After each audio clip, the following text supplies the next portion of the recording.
Let's go! Who's up next?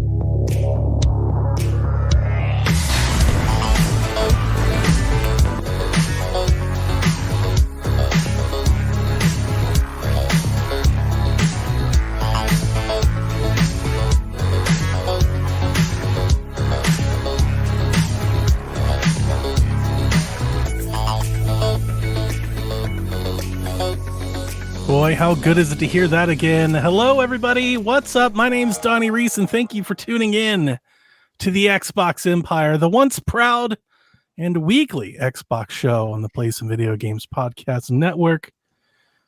We just had an Xbox showcase for the ages, and here to discuss it with me is Sean Capri from the Xbox Drive. Ball. And Hi. Josh Borbone from Board of Video Games. Frequent Xbox Empire members. Gentlemen, welcome. Thanks for having us. Hi. Absolutely. The moment we got the showcase in the picture, I was like, we've got to put a show together. Yeah, let's talk horror movies. So I'm pumped, man. Thank you for having me. This is awesome. Yeah, you're This on is your how it like should be. 14th hour of podcasting. Taking a day, I took Friday off work. I've got tomorrow off work. Look, this is E3 season. I don't care what anybody calls it. I don't care what Jeff Keighley calls it. It's E3. It's back, baby. We had a blockbuster showcase. Let's do this.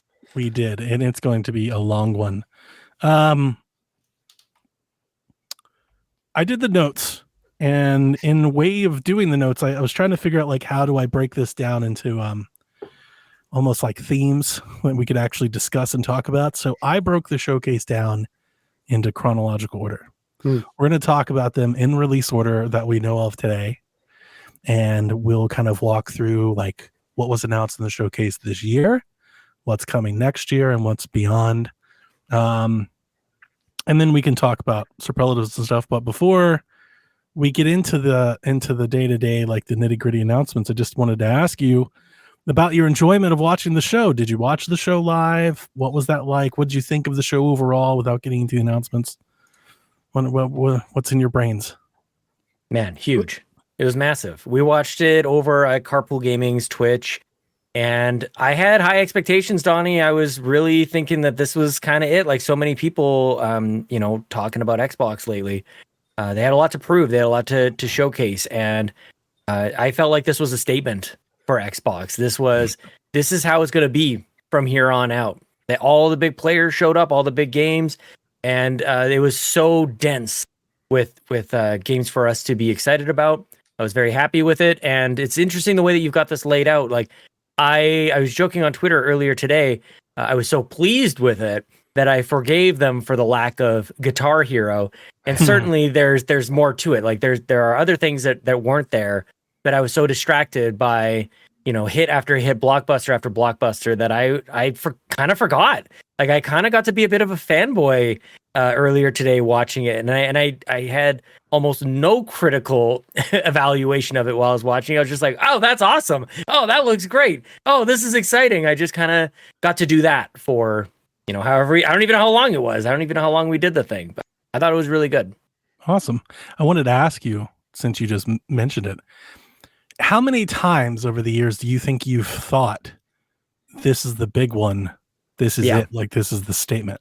Well, I don't know that I've ever really thought the state of Xbox relies on like a showcase like this. Yeah, it's like, do or die kind of moment. I don't know if I've ever thought that. But one thing I will say alongside having said that about how great I think the showcase was, I often think Xbox has great showcases. And then the rest of the year goes by and we end up in, doomsday chat. Yeah, they're really good at the showcasing. Yes. It's the hold. Yes. It's the hold. Anyone could put on a showcase. Reservation. You could just It's the hold. It's the hold. Josh? Yeah, I mean, I think I must have been in the dark on this one. I was surprised it wasn't a live show. I guess I wasn't following up with that. So I was thrown off a bit at first because I know we're all thinking like Xbox has to answer for some things that have been going on recently, and I thought that would be the time to do that, right, with a live audience and hit them with there we was care, some audience, we love. yeah. you but know, not on our show. but I Not on actually our I think I stream. preferred it. I did prefer that showcase. We kind of talk about how Nintendo really lands their direct presentation always hits really well. And while I do really Mhm. like the fanfare Xbox gets in a live studio or a live show or things like that, it kind of give them that silence from everybody else so they can just focus on what they're there to present. So I did enjoy that in that aspect, and it kind of did really feel like just like hit after hit after hit. Just Mm. you didn't know what was coming, and it was no breaks every trailer, no breaks every 3 trailers. It was like 10 trailers a break, 10 trailers another break. So I kind of liked it. I thought it was a good presentation as far as that goes. And no ads. That's No, kind of nice. that Yeah, was nice yeah, compared yeah. to No commercials. whatever Summer Games Festival is. I don't. Self-funded by Microsoft. They did. Yeah. Yeah, And it was nice that they no gave. Teams or Office 365 pitches or anything like that. It's Can pretty you good. imagine? God, don't even say it. It'll Don't even happen. say it. It was- AI Oh, showcase no. powered by AI. Oh It was man. nice there was Um, space for each developer too. Like, it's still, even though it is all Microsoft, it is kind of funny. It doesn't really feel that way. So it was kind of fun to see Blizzard and Bethesda and everyone going back and forth. You're not just getting like this one constant stream of studio, even though it is technically that. Mhm. So I I enjoyed think that's a well-made point, Josh. I also appreciated how little talking there was. And I think that probably if I was to lay that at anyone's feet, it's probably because nobody really wants to hear them talk. Yeah. And so I think that was probably a good move by them. We had 8-second clips of Sarah, Phil, and Matt Booty, and then we were off. I did like how they went through like multiple trailers sequenced together, back to back to back. The only thing I wrote down in Discord while we were watching, we were about 4 or 5 trailers in, I think, and I was like, this has like a really like big fight feel. It's like a blockbuster feel that like nothing else has had in some time. Maybe It's almost like they the spent Game $69 Awards. billion recently. Well, it's more than just that, right? Like it's more than just that game. It's more than what that purchase brought to the table. It was a lot of it. It was Well, multiple that's things. it's more Yeah. than just well, you say that game, like it's not just Call of Duty. That's what I'm Sure. saying. It's this 60. Okay, if you want to, tally up Bethesda as well, Yeah, if you add it all together, the round it up to totality. damn near $80 billion. It's Yeah. like, yeah, it should show up like Yeah, that. no, and it definitely did. It's like this has nothing against indie games. I love them and have watched many a show this weekend and had a great time doing it.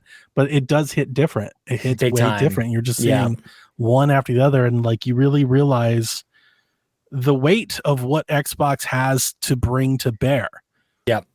They could like run their own Game Awards or their own E3. Like they have the prowess in-house to do so.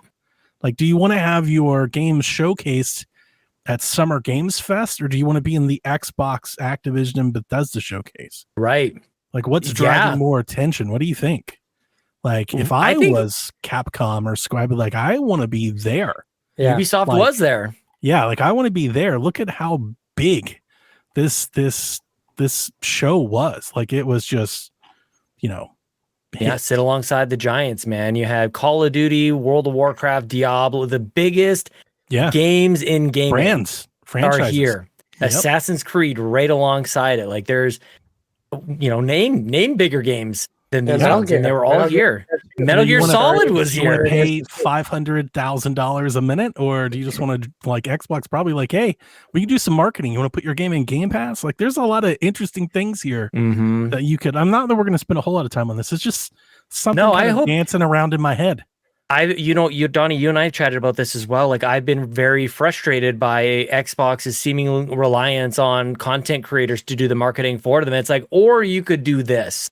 Like your Xbox, your Microsoft, you can demand attention yourself. You don't have to rely on like this guerrilla marketing, this like grassroots kind of approach. It's Microsoft. It's $75 billion in purchase acquisitions. It's a big deal. Act like a big deal. Stop apologizing and requesting attention. Are they the biggest like games publisher? Oh, they've got to be. They can wait in like I don't know, like influence, I guess, prestige maybe. Yeah, go up. There's the EAs, there's the 2Ks.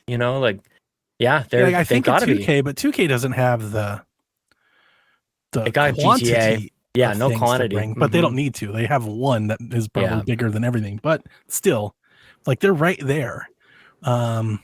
Anyway, before we talk about the year to come, I did want to point out, because we've been on the PSVG, we talk about rumors frequently, and I've been tracking these down. So to give you an update on what wasn't in the showcase today, we did not see any Final Fantasy games whatsoever. Long oft rumored, they were not there. There was also no Forza here at all. Surprising. Yeah, no updates, no expansion seasons, nothing, just not there. Silksong continues to be missing in action and completely missing. Like, I was almost positive, like, sure, that it had to be here today, like, if at all places. Still not there. Surprisingly, there were 0 back compat announcements today, and none have come out since. There's no Call of Duties in Game Pass. That was surprising. Nothing has happened. That is very surprising. We can talk about that as we roll out the show. There was no handheld. That's been almost like a lock for like a month. Everybody's like, oh, they're going to tease the handheld. There was no handheld whatsoever. There was nothing, not a silhouette, an icon, nothing like that was there. And there was also no Game Pass changes, no Game Pass tiers. Thank God. New programs, new prices, nothing like that Good. changed. It's just Game Pass is Game Pass. Yeah. Got Game Pass Ultimate, Game Pass PC, and Game Pass Console. Germany, Gamescom. Lots still can come. I feel like this was such an important beat for them to hit, that it was games. This is what it looks like now with ABK alongside Bethesda, alongside all these other games. A huge deal. Let that be what today was about. I feel like everything that you listed, Donnie, like kind of grouped together, is like none of those. You put Silksong there, and it's like maybe is as big as like those kind of games can be. It's just like I don't know if that would hold up. Like a handheld, is today the day we needed to see hardware, or is that a beat after this? You know, like we can settle in on some of these games being at home on Xbox, whatever that means for a variety of people. Certainly not everything is exclusive, but this is where you see games is on Xbox. So I think today was probably a good way to roll this out, assuming that everything that you just listed is still to come, or other things are still to come. Sure. This can't be the only statement that they have this year. I think Gamescom presents an alternative look at, you know, some of these announcements. It's not quite as heavy hitting in the past, and it probably won't be in the future as well. So I think some of those other ancillary announcements, which any other year would be a big deal, but alongside this showcase that we got, I don't know that would have been right. I like how internal it was. We had EA show up, Ubisoft was there, but it really felt like an Xbox show, like full of these are the brands that make up Xbox. It was very heavy-handed. I like that a lot. They weren't relying a whole lot on second and third party. I would have liked some back compat stuff today. If only, I think the showcase could have used, and you can do it today. Like there's some stuff today, play now stuff. I really like that in all showcases. I think almost I'm a sucker for it. PT got me, Hollow Knight got me. Some of that stuff might have been great. Like I've been playing demos for days. That's all I've been doing is just going through indie games on Steam. I think it's a fun part of like showcase season. Yeah. So it would have been nice, but you know, they could save that stuff and roll that up into marketing lead in for, you know, Call of Duty and things. You know, there's, like I said, you got all summer. So yeah, I'm not necessarily shocked by it. Okay, so let's get into it. Like I said, I grouped all of these announcements as best I could into chronological order. So we're going to start with the games that are coming out soonest throughout the rest of the year, and we'll get into next year and beyond. So let me kick you off with June 12th. Fallout 76 is getting an update for Skyline Valley. It's a new southern region of Appalachia, and this is the first time that we've seen a major update to Fallout 76's map, like the actual physical map will expand. They also announced that in early 2025, you'll be able to play as a ghoul, the mutated wastelanders of the Fallout universe, like in the TV show, which I'm sure is why that's happening. Yeah. And I'm almost like shocked. Like we couldn't do that before.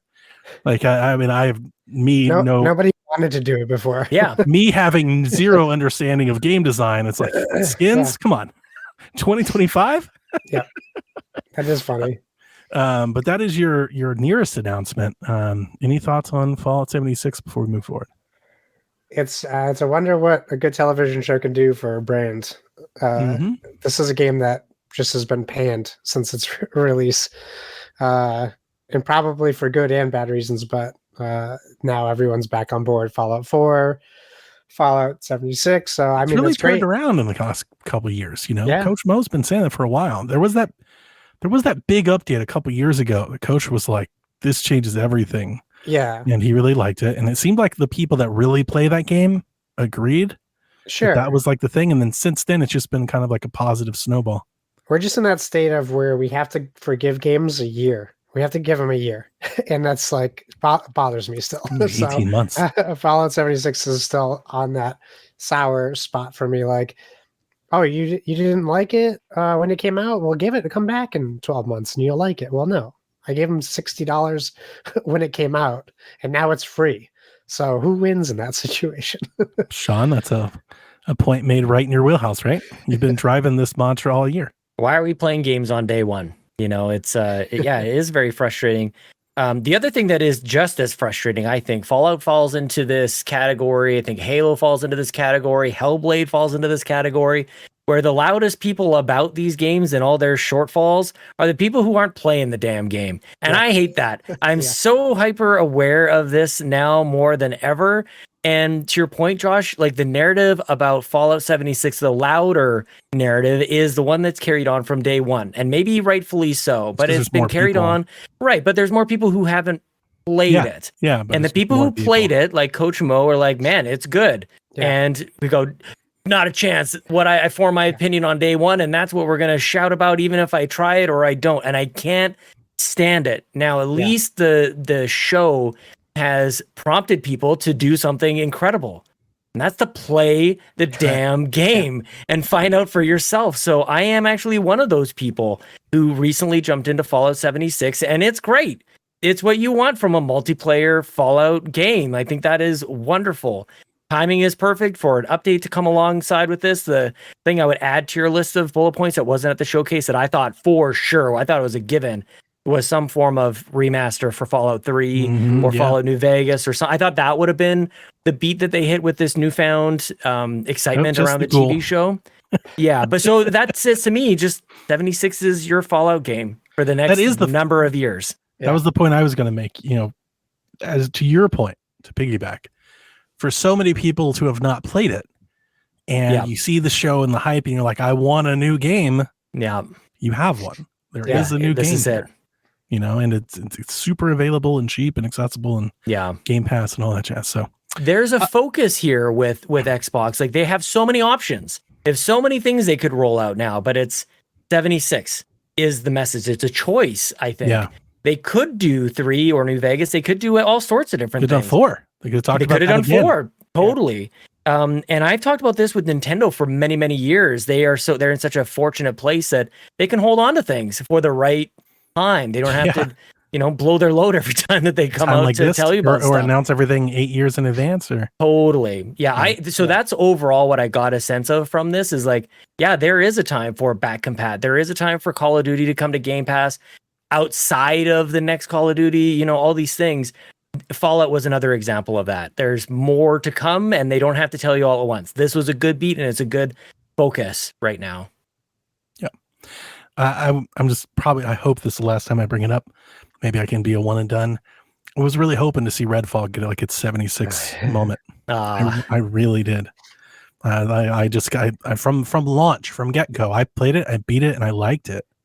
And I said that in its worst state. I was like, it's good though. Like, there's a good game here. It's just not finished.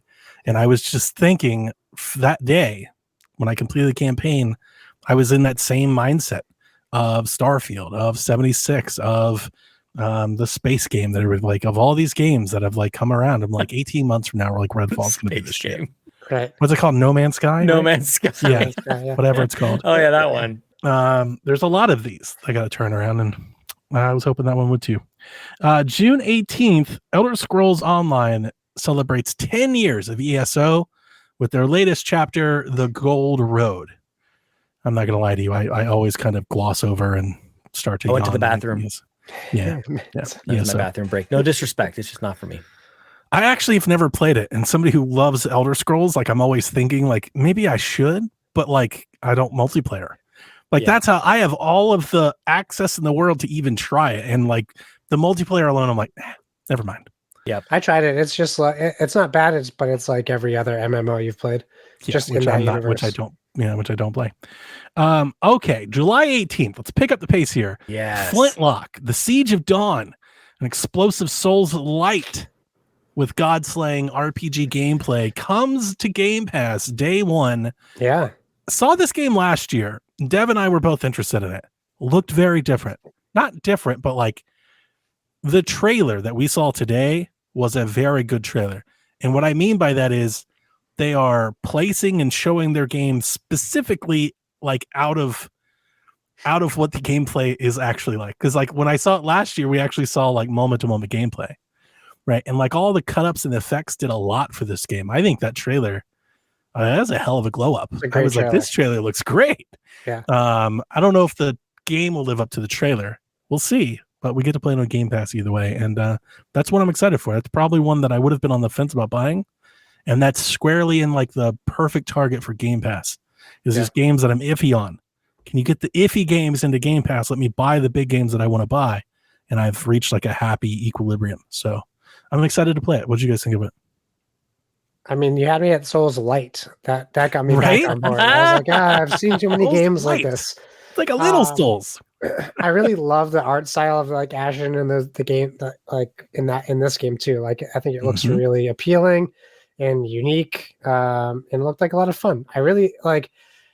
It's tough now. We see so many Souls games that come out just trailer wise, and they always look so cool or fast and frenetic and unique. And then, you know, I've just had like it's just not a game style for me, the Souls games. So Same. when I see that, it actually makes me feel left out more than anything else. Same. It doesn't make me feel like I feel the same way I feel when I see Monster Hunter. I'm like, yeah, man, exactly, cool. just like Monster Hunter, right? Yeah. So this looks appealing still, but like you said, Game Pass means I'll try it, which is great.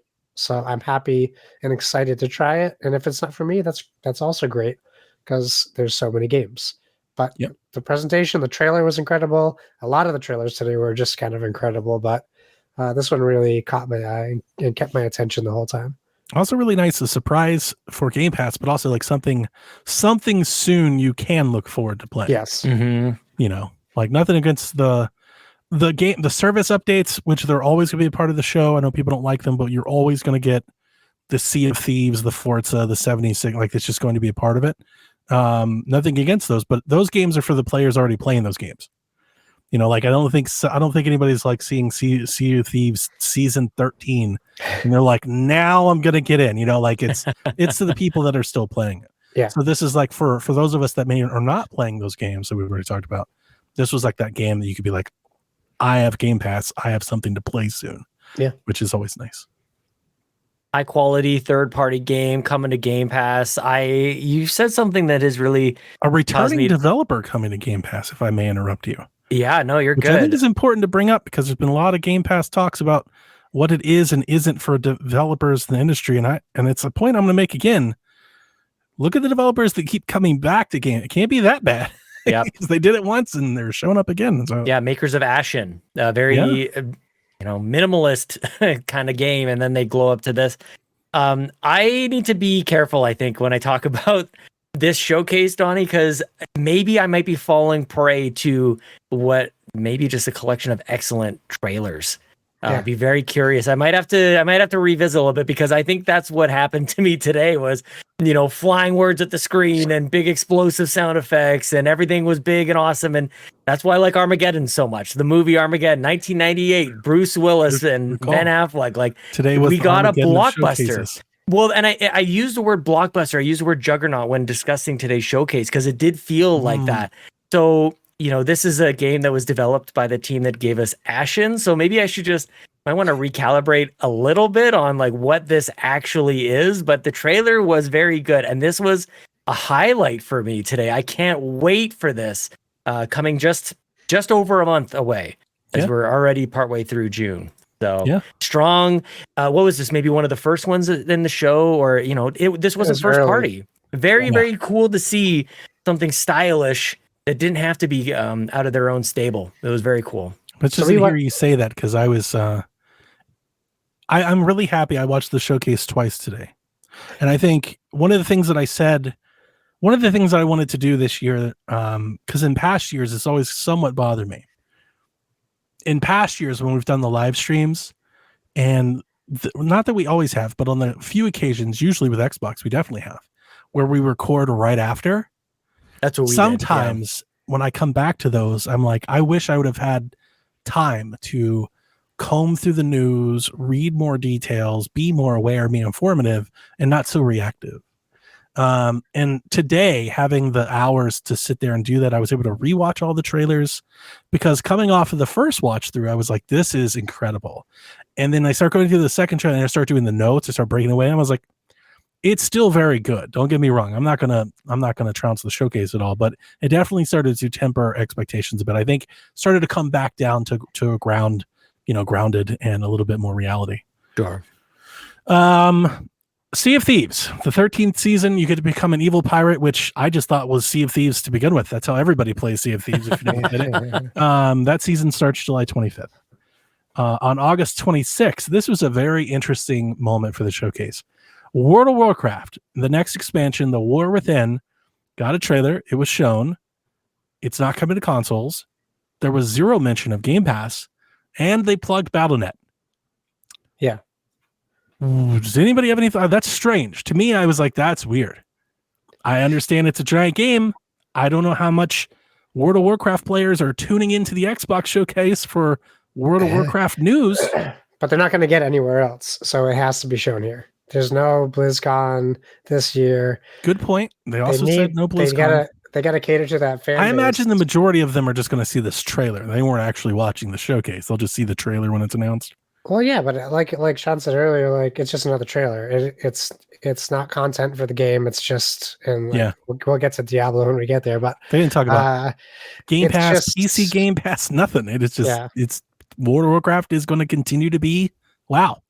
Yeah. Yep. So I think the people who play World of Warcraft knew the expansion was coming.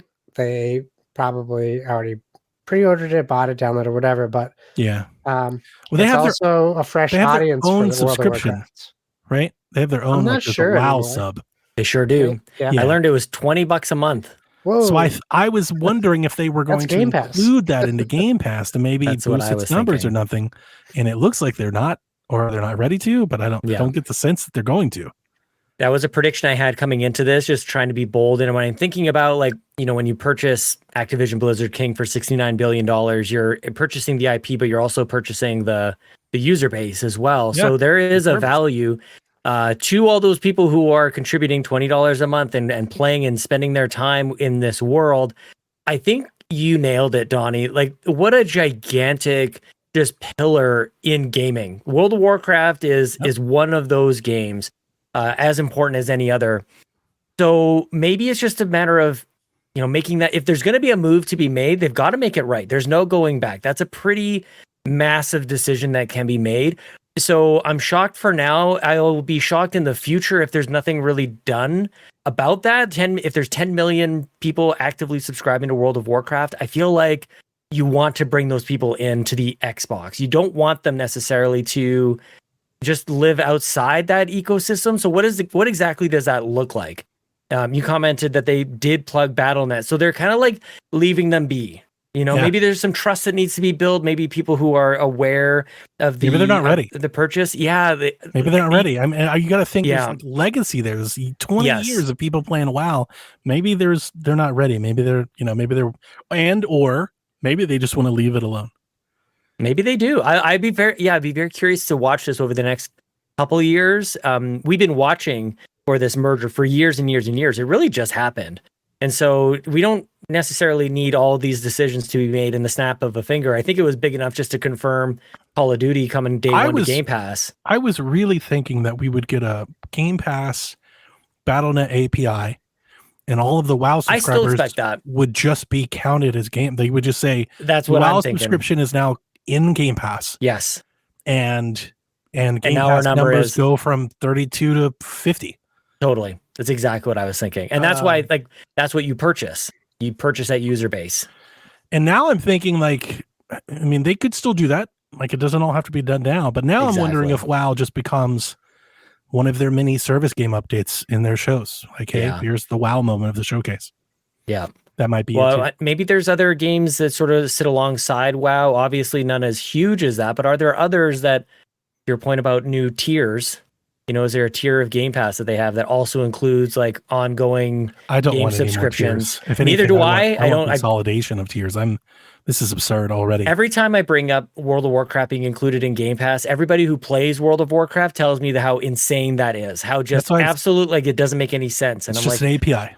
That's what I'm saying. It's just an API. You can still they mean from a business standpoint, buy and all that, and it's still the same, but it's just an API. Yeah. Just connect the two accounts together. No, people saying it's insane are, I think, mainly saying that why would you give up on that cash? And I would just go to them and be like, hey, if you have, I don't even know what it's called. Yeah. If you're a WoW subscriber, you also just have Game Pass now. That's whether what I'm saying. Want it or not. Whether you want it or not. That's what I'm saying. Whether you ever use it or not, it doesn't matter. If you open up the app, there are games there and you can play them. Yeah. You know, like that's what I would do. Yeah. Same. Anyway. Age of Mythology comes out September 4th, coming to Game Pass. This is one that's coming to consoles. This is Age of Empires, but with gods and shit, like unicorns and stuff, right? And I think if I read this correctly, because I do not have any experience, is this like a reimagining of like an old 2000s game? Yeah, of the same game. Of the same game, right? I don't know. Is it a remake?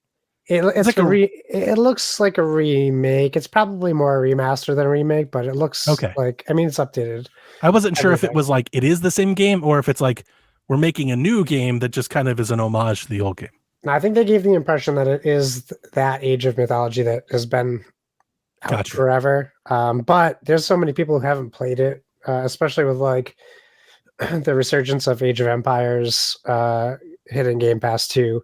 It kind of reminded me of how I don't play RTS games anymore. And when I was, 12 to 22, that's all I would play. I played a lot of them too, yeah. And I don't know what changed in me. End War changed. I know what changed. War changed. End War changed everything. Halo Wars changed, I think, a little bit.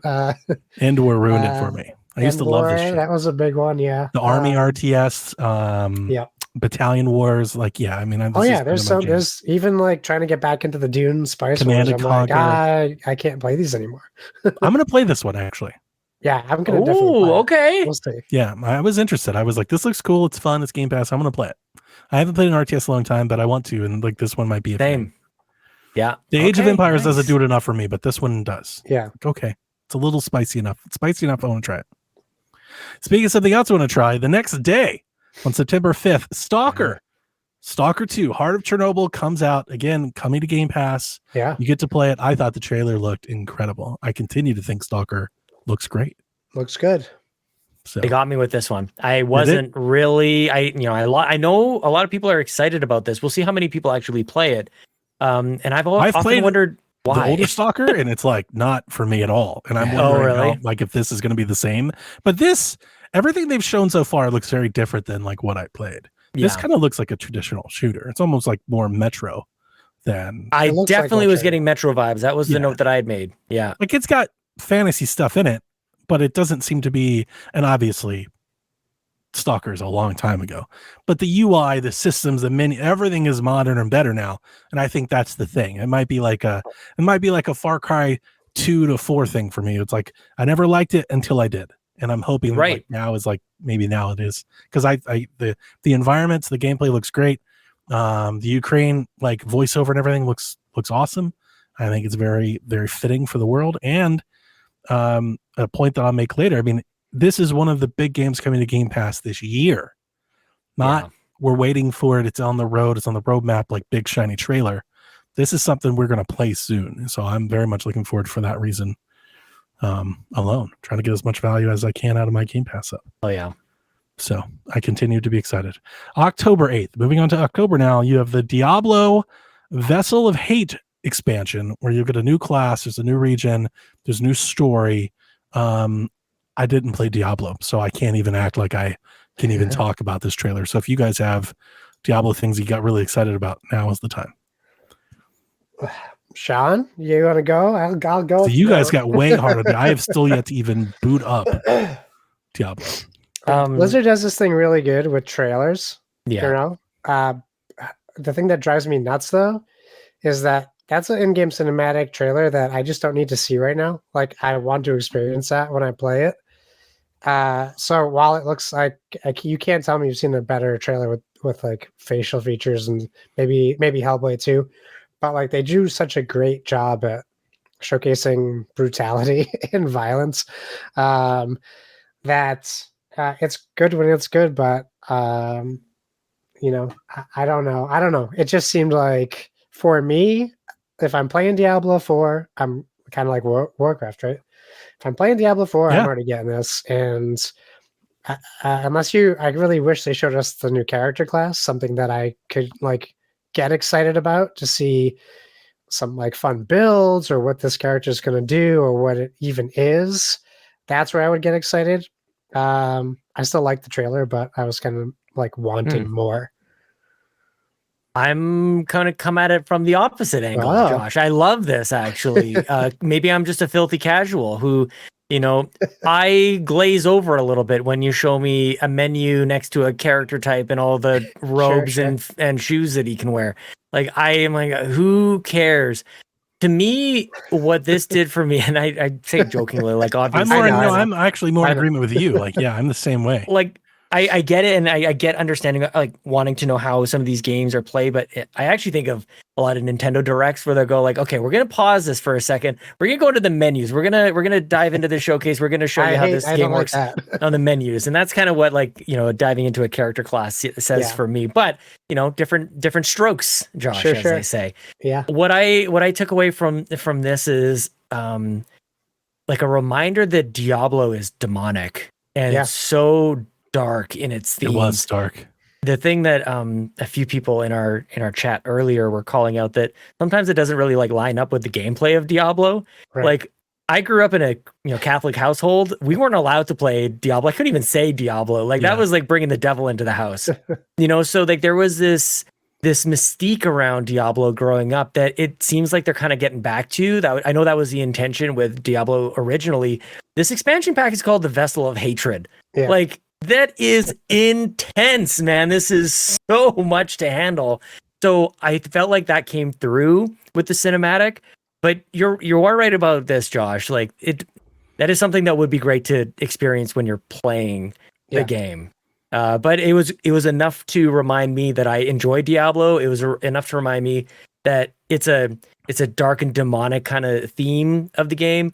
So I would like to go back and play it. And I didn't need anything more than just an eye-catching trailer to go, yeah, Diablo's good, and I already own it, so I should play it. Good point. It makes me think. So, like, think back to Last of Us Part 2 when it was getting teased and announced, and we saw that trailer. Yeah, super violent. Yeah, and it was, that's just something that you saw there, and it wasn't in the game, and that's just something you experienced to set up the premise of the game. But that's kind of that's just me getting hung up on Blizzard, I think, in general, because to keep it positive, that's consistent with Blizzard. Every Diablo, every Warcraft, they get these trailers, these incredible cinematic trailers that are also in the games, but they're going to be incredible cinematic trailers. So like not necessarily a criticism against them, but it's just something like that for me, I would have loved to stumble upon in the game, being like, "Oh my god, this is insane!" But you're absolutely right. There's maybe something, especially with Diablo. Brutal. I hear so often people are like, I don't play Diablo for the story. I don't care. We skip over it. Maybe if they held that stuff back, maybe people would pay more attention. I mean, if you don't play Diablo for the story, you're missing out on 50% of Diablo. Definitely. It's incredible. I mean, it's why I liked Diablo 3, which is why I always bring it up. That's why when I bring it up, people often talk about that. Like, oh, nobody cares. Like, that's the only reason I play. It's because they play with people, it makes it very difficult to pay attention to the story when you play multiplayer. And so, this is such a good conversation because my entire time playing, I would say almost entirely, me playing Diablo 4 has been with people. And I go, like, I don't even know what's happening in this story. Yeah. Apparently, like, we'd seen those characters before. Like, I don't remember. Wow. Yeah. I don't know that. So, Yeah, where the only time I've really played Diablo was Diablo 3 on Switch, and it was right. 100% Oof. solo. Yeah. All by myself. Just and like mind blown. I'm like watching this cutscene. I'm like, these things are amazing. They are amazing. They always have been since Warcraft 2, like on PC. Even in those days, you're like, holy crap. And there's something about the style of games that Blizzard makes, Warcraft, Diablo, these kinds of things, StarCraft.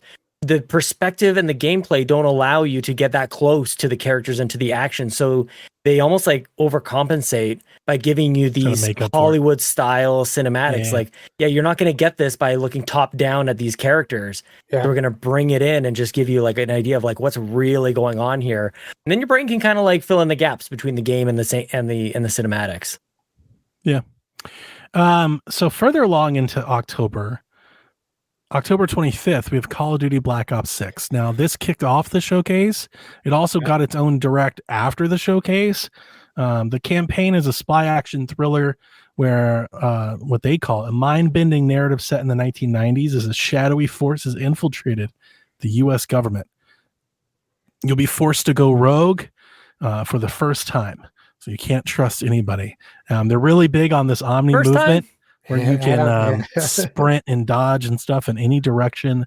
Multiplayer will see the return of classic Prestige, Theater mode, and zombies will have round-based zombie mode. Horde mode. As we're expecting, as it should have always been. Yes. The game will require a continuous internet connection, though, even when you're playing campaign mode, even solo, as the game requires now texture streaming across all game modes. It's not an option. It's just, I know you don't work for them, Donnie, but if you need to be online always for texture streaming, why do you need that much space on the hard drive? So I wrote this down. This has actually been defunct now. On the store pages, it said Call of Duty would be 300 gigabytes, which everybody, like, that's been trending today. People are like, what? Yeah. That's all of the Call of Duties. That's like the Call of Duty launcher. It's all of it. Yeah. So it'd be much smaller. But still, you can't opt out of the texture streaming. It's like Modern Warfare, you could turn it off. You'd be like, you know what? I don't need my textures to be that strong. Now you're going to get the texture streaming anyway, which I've never liked. Like I've played every Call of Duty Modern Warfare that's had this, and I've not liked any of them with it, and I've always tried to turn it off. But it looks like this is going to be like a staple for them moving forward, that they're going to deliver to you, that they're going to look to the cloud to increase their fidelity and stream the stuff in as a part of their games. So just got to get used to it. This is a gigantic game, one they spent $70 billion on. It launches day one at a Game Pass for players on PC and console. That's huge. And to be quite honest with you, on Steam, I think I saw. To be quite honest, this is their biggest game of the year. This is their big game of the year. Yeah. Like of this year, this is the big one. That's why it kicked off. And next year and the year after that, by the way. Well, good point. That's why it kicked off the show. That's why it ended the show. That's why they're getting so much focus on it. That's why they gave it its own, not an hour. What was it? The developer direct was like maybe 20, 25 minutes, like that. Yeah, it wasn't that long. But why it's getting so much attention is like they're really trying to position themselves right next to each other. Hey, this is Call of Duty and this is Xbox. Like they're trying to really give off that impression. And if that was the goal for today, I think they accomplished that goal well. What do you guys think of Black Ops? I think it looks great. If they can get 10% of that 100 million players to switch to Xbox, then that was a good investment for them. Yeah, that's a good way to look at it. Yeah, even it's crazy. It's crazy. It looks great. Black Ops has always been a solid game. I think that we've seen some criticism campaign-wise from the last maybe 2 Call of Duties. The last one was really bad. The definitely one the last one. The last one was terrible. Not terrible. It's a good campaign. On launch, it was basically broken. Again, why do we play games on day one? It was kind of a mess. And it got better about a month in. It's still, by Call of Duty standards, poor. But like, not just terrible. Yeah. It's kind of like DLC. It's more of an expansion than it was very short, right? Yeah. Because I loved the story for the 2 Modern Warfare remasters or remakes or whatever you want to call them. Like incredible stories, and they even twisted it so it wasn't just a remake. So you're not getting what you're expecting, which is really nice. It's like its own story. It's a reimagining. And that's Black Ops' thing, right? Black Ops is like, hey, you're going to be surprised around every corner. This isn't your it's regular twisty. Call of Duty. It's like Twilight Zone-y. It's very like Flashbacks and coverts and double turns. and meta and weird things are happening. So I really appreciate that about that, where it kind of gives itself a supernatural kind of Call of Duty game, and there's zombies. But like, I think it looks great. I can't wait to play it. I buy Call of Duty for the campaigns, so Same. it's nice that it's coming to Game Pass. Like, that's a great thing for me to be able to do. And yes, it will get me to play multiplayer in the other modes as well. But it's just really nice to have all that at your fingertips on day one. So for me, it's a big win. I'm really excited to see all the throwbacks to watching terrible things happen in the White House while sitting from my couch as a teen. I hope those open area missions come back. I really liked those in Modern Warfare 3. I thought those were dope. Yeah, those were cool. I'm going to continue to say it. It just needed more. That whole thing just needed more time in the oven is really what it was. They tried to, I mean, they did. They successfully shipped a $70 game that they made in like 18 months. Yeah. That's what that was. It was, kind of a cash grab. Yeah. But seems like it's all been building up towards this, really, like the last couple of years. Seems like some compromises were made with maybe a few of the previous Call of Duty games, and maybe just building up towards this, which builds for the future iterations of this. For me, Black Ops is the sort of sliver of Call of Duty where I do expect a little bit more from this. From when it says Black Ops, like that's a big deal to me. Yeah. In gameplay, of course, and all these things. But the thing that really jumps out to me, and it was all because of the numbers, like the writing is kind of what I'm expecting. I feel like that's a strange thing to say when talking about Call of Duty, but with Black Ops, I think it's fitting. You kind of expect it to be a little bit more than just a silly action film. Call of Duty has great campaigns from a writing and plot and character design level. Modern Warfare is great. Black Ops is great. Infinite was great. Like, there's a lot here. They're not just standard corridor shooters. Yeah, and I think that there's like an intellectual. I guess it's a plot twist. Really, it's like you didn't see this coming. Yeah, and it feels less cliche. I think in especially Black Ops 2. Like I'm really going back to Black Ops 2. Well, they get off the beaten path a bit with Black Ops, and I think they have a little bit more flexibility. You can't really do that in World War II stuff, right? Modern Warfare, you can a little bit, but it's also about like global conflict. Black Ops is conspiracies. It's Black Ops. It's covert. It's double agent stuff. It's real MI6 GoldenEye shit. Yes. Yeah. Yeah. So it's nice because it kind of gives you different flavor to look forward to. James Bond stuff, sort of. Yeah, man. I'm here for it. Very, very excited for Black Ops. And I was thinking about it earlier today. Like I got to go back to Cold War. I think you really enjoyed that, Donnie. And I got to go back. I got to give it another shot. Yeah. I wouldn't say it's not the best. It's short. It's an easy. That's okay. It's an easy sit down and play. Like one sit down and play the campaign. Yeah. But the campaign is fun. And Adler, the fucking Kurt Russell Call of Duty guy, he's fun and entertaining. But it's a fun campaign. Yeah. The only thing that I want to say dislike, because it doesn't bother me. So much of Cold War's story is in their damn seasonal trailers for Warzone. And is it? like you get the little bit in the campaign, but they really go further with the characters and the villains and the story that leads into this. Like the prequel for this is all that. So if you beat the campaign, I would tell you to go watch a trailer collection on YouTube to catch you up. Sounds great. That's your favorite thing. You love that. Of course, right? Yeah. It's not my favorite. I hate that Call of Duty does this. I don't even really understand Call of Duty anymore. It's not like a hub, and there's like a bunch of games, and like there's Warzone and a half dozen other multiplayer things I don't understand, but people are using unicorns, they've got lasers, so I'm like, what even is this anymore? But I'm very excited to play the campaign. One thing that we didn't hear about that I was kind of expecting, Call of Duty allows usually early access and beta access based on pre-orders. I was really hoping that we were going to get like the Forza expansion, like, hey, give us $30 to your Game Pass membership and you get to play early or something. I didn't hear anything about that today. Well, he did say that like it includes, and he listed like Phil listed off like 10 things. It includes beta, this, and that. So maybe he was including. We all get that, but do you have to do you get it if you're a Game Pass subscriber?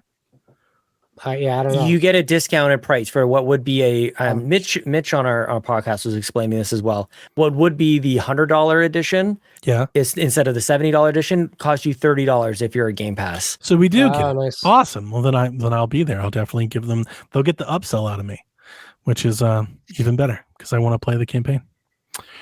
On October 29th, Life is Strange Double Exposure drops. We see the return of Max Caulfield, now later in her life as an artist in residence at the prestigious Caledon University.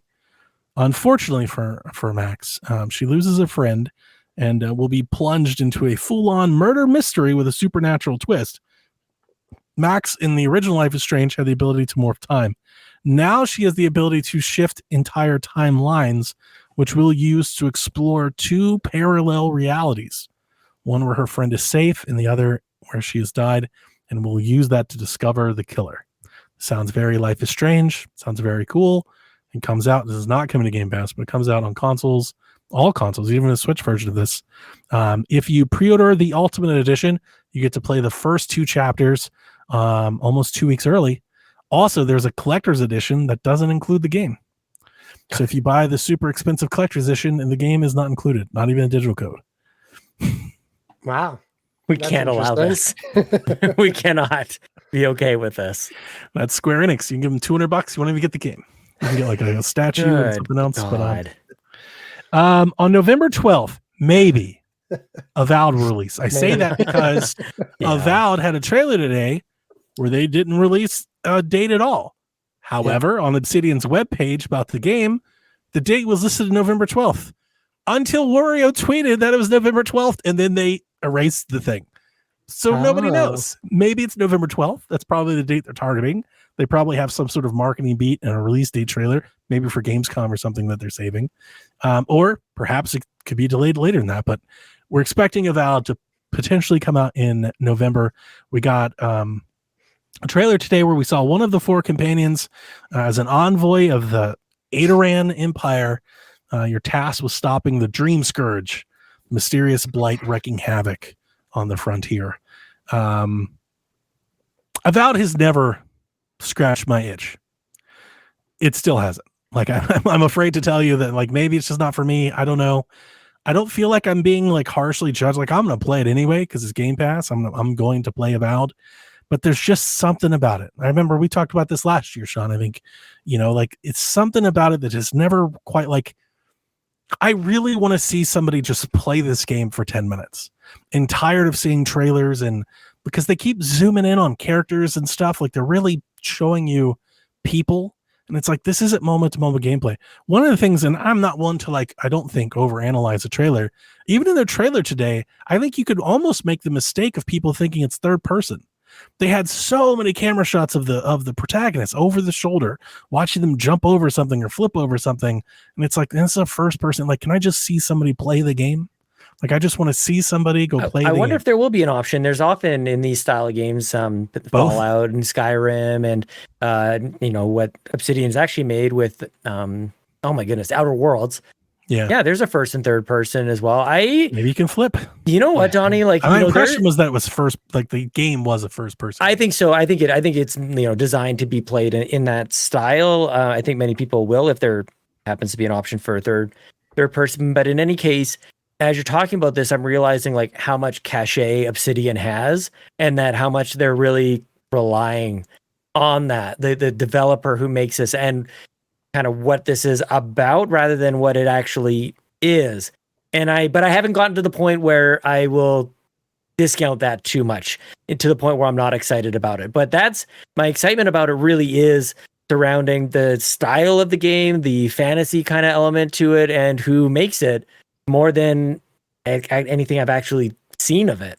So does that make sense? Like, no, it does. I just don't. I don't hold any of them those pieces. I don't exactly hold them in that same regard. That's why I'm being more critical, probably. Totally. What I don't understand about this game is like, is it an open world game? What's the traversal? Like, where can you go? What can you do?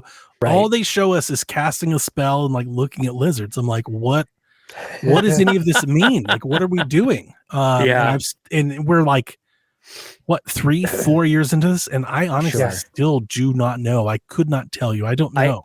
I think, and this is where the guessing happens, and this has gotten other games like Hellblade in trouble as well, where people think like, this is going to be Skyrim, as expansive as Elder That's Scrolls. what we heard when it first came out, Skyrim, and I'm looking at him like, I don't see Skyrim. Yeah, and I think, and how do you message that of like, temper your expectations? This isn't Skyrim, but it's like smaller Skyrim. It's sort of like there's flavors of it here that we can a map see. or a realm or like something doing something for world building. I think could help it in that way, and I just don't think they've shown me anything in that regard. I think this is a tricky one where, you get the cadence of games from Obsidian. You get these games that don't take 14 years. This isn't like, between Fallout 3 and 4 and then 5, it's, they gave us the Outer Worlds and we've got this one. Obsidian has a really good cadence, but part of that, this is Grounded people too, right? And Grounded as well. Yeah, like they're Grounded might be my favorite Obsidian game. Big, a lot of output here. But when we get our hands on it, we're going to realize that it isn't, going to change the genre. It's not going to define the future of these kinds of games, but it might be fun. And that's they probably just told us about this way too early. Wouldn't it be great if this could have just been held back until 6 months before it comes out, and it's just one of the games that is in the lineup for Xbox? But it was sort of announced and revealed when they're like, please stick with us a little longer. We need a little more time for this vision to come through. And then all your questions are totally valid because they've shown it to us for a long time. But I think kind of hiding maybe what it is, maybe a little it's self-conscious. To your point, when you hear people talk about this, or when I have heard people talk, I don't want to put words in your mouths. When I've heard people talk about Avowed, a lot of them have just spoken very fondly about Obsidian. And they talk about things Obsidian's done in the past. And they talk about writing and lore and stuff. I'm just not seeing any of that. And like, maybe that's to be expected from other players that play games like them a lot. Yeah. Like I played Grounded. It didn't really have anything like that regard. Very different. So like, I just don't know. Like I'm just kind of like, if somebody was to tell me like, hey, Donnie, explain Avowed to me, I actually think it'd be very challenging for me right now. I'd be like, it's a first person magical fantasy game. Like is it RPG Forspoken or like Ghostwire Tokyo? Like I don't know. Like when I've seen what we've seen from actual gameplay, I'm like, I don't know. I think you get to like hack things with swords, and there's a lot of narrative. You get to talk to people and make decisions and have like these decision trees play out. But like how the game is structured, I guess, like the design of the game, I don't know. Is it linear? Is it open? Is it make your own adventure? Is it very like, is it chapter based? I couldn't tell you. Yeah. So it's a matter of, is the intrigue getting you like to care for it, or is it like the opposite? I'm very indifferent. Right. So like when I watch this, I'm like, okay, like it's on Game Pass, so I will install it. But like outside of Game Pass is the best thing about this game for me right now, is that I just have access to it. I mean, it could be the best thing about it is that we don't know anything about it, or it could be the absolute worst thing ever is that we don't know anything about it. So we won't know until whenever this game comes out. It's interesting. I don't need for us to jump to this right away, but all of a sudden you've got Avowed and Dragon Age in the same showcase. Very glowy, very fantasy heavy, both RPGs, a lot of similarities. And Dragon Age has been up the river for a long time. Very, very development hell kind of story there. And all of a sudden it's ready. And then you've got Avowed maybe in the same year. Like, how does that happen? It's very interesting. Maybe that's why they're being playful with the date. Maybe that's kind of that's exactly why I bring it up is there is no actual date for Dragon Age. Maybe they don't want this to go sit on top of it next to each other. Yeah. And for both games, they're kind of paired together here in my mind anyway. Like, what are we trying to accomplish? What is the victory here? What's the villain? What's the sort of obstacle that we're trying to overcome in Dragon Age games in history, and any BioWare games? Is these insurmountable odds that has always gotten me, especially with Dragon Age Origins. Like the Blight is just like, it's coming and it's basically Armageddon. There's no stopping it. And the Reapers with Mass Effect, BioWare does, you're never going to win, so don't even try. And then they build a game around it. That is awesome. And I have no sense of that, to your point, with Avowed, and similarly with Dragon Age, but I'm sure that will come too. Any thoughts on Avowed before we move forward, Josh? Well, Sean kind of mentioned it. My view on Avowed, I agree with you guys 100%. It's like very unclear on what this game is going to be. But when Sean mentioned Outer Worlds, it really made me kind of click on that. Like Outer Worlds, what was it billed as? Before we knew what it was like Fallout in space, right? But that's not what it was. It was more like Mass Effect, but different, and some borrowing some things from Fallout. So I feel like looking at Avowed, we could be maybe make that same conclusion. It's like Fallout, but like Outer Worlds, but with magical weapons. I think it's going to be a smaller contained game. I think it's going to feel more linear than a Skyrim or a Fallout or fill in the blank. But again, like we have no idea what it's going to be. I'm just basing that off of Obsidian, right? And you guys kind of hit all those notes on like What's what your to confidence expect. in this? Oh, very low. Only because it's been pushed so much. Would you be shocked if it was pushed out of the year? At this point, yeah. But like talking about the release dates, like the release date getting either published or depublished or whatever, like it could be from not confidence in it being done, or it could be That's the for other way hiding to, that release that's the other date. way to read it. Right. You could look at it like that. It's like they don't want to go hard with a date yet because there's still some level of uncertainty in there. Right, but they're they're in that also final letting push. them cook, right? They're Yeah. giving them the time they need. So why, like we talk about, don't get a game when it comes out, right? But like this is the thing: give the developers, the people who put all their work and time into this, give them the time they need. They're already bought by this billion-dollar company. Now they have the time they need. Maybe they were forced to show that trailer 3 years ago because they needed studio confidence. Don't say that now they've got the time they need, because that's a touchy subject lately. Yeah, I know. Yeah, that's true. I feel like they can push it. I don't think I would be mad if they pushed it to 2025. I don't think anyone would be mad. I wouldn't be mad either. Some people will be mad, but for the wrong reasons. I think it would be right. fine. You said it was going to be done here, but lots changed. But I'm also, again, like I just said, I'm not all that invested, so it's like I'm indifferent. Yeah, I'm so 100% neutral on Avowed. I'm just like, right. But if you were on the flip side, if you have been waiting since launch trailer of this game, and you got super pumped and you've been reading about it every day, talking to people, you're going to be really disappointed if it gets delayed on a level. You might still be on a different level. Well, we'll get to Dragon Age. I got a lot of this to say about Dragon Age. Oh, good. Well, let's move on then. Assassin's Creed Shadows got a very small gameplay look, but continues to look great. Ubisoft will have their announcement tomorrow. I'm day one on Shadows, so hell yeah, easy one for me. And then coming out the same day, November 19th, Microsoft Flight Sim 2024. I could care less about ever seeing Microsoft Flight Sim ever again. With that said, I thought the trailer looked great. Yeah. If I was a Microsoft Flight Sim fan, I would have been super hyped. That was a good trailer for whatever, like you can have jobs and stuff. And then I was like, this is good. This is a trailer that's trying to make me like this game. I'm not. It's not going to succeed, but it did a good job. It tried its damnedest. So good on them. Yeah. But definitely Shadows. Play Shadows. Don't play Flight Sim. Man, that is such an accurate description of what we just saw with Flight Sim. Like, holy crap, it is so close. It's everything that I actually would want. Give me some jobs, give me some quests, give me something like specific that I want at all. Like I'm to the point, like I barely even consider Flight Sim a game. It's a flight tutorial system. Like it's not even, like when I've played it, it's not fun to play. Like I don't have any fun playing that game at all. But I know there's somebody out there that loves fucking rolling his barometrics over the horizon and just lining up his levels. Like that's not me. You didn't get it to do fly the ornithopter. You didn't could get that DLC? Care less. But it was a good trailer, and for those people that hate me talking about it, I'm happy for you. I'm happy because the game looks good, and I wish you all the best. Just like Monster Hunter fans, I wish you all the best. I won't be there. It needs a fun switch, but it looks cool. It's just not fun. Yeah, turn on the fun. They need a fun mode. Yeah, it makes like landing easy. It makes it fun. Yeah, they need a fun mode. Put a fun mode in it. Yeah, they put in Red Bull Racing. Until then, it's like job training.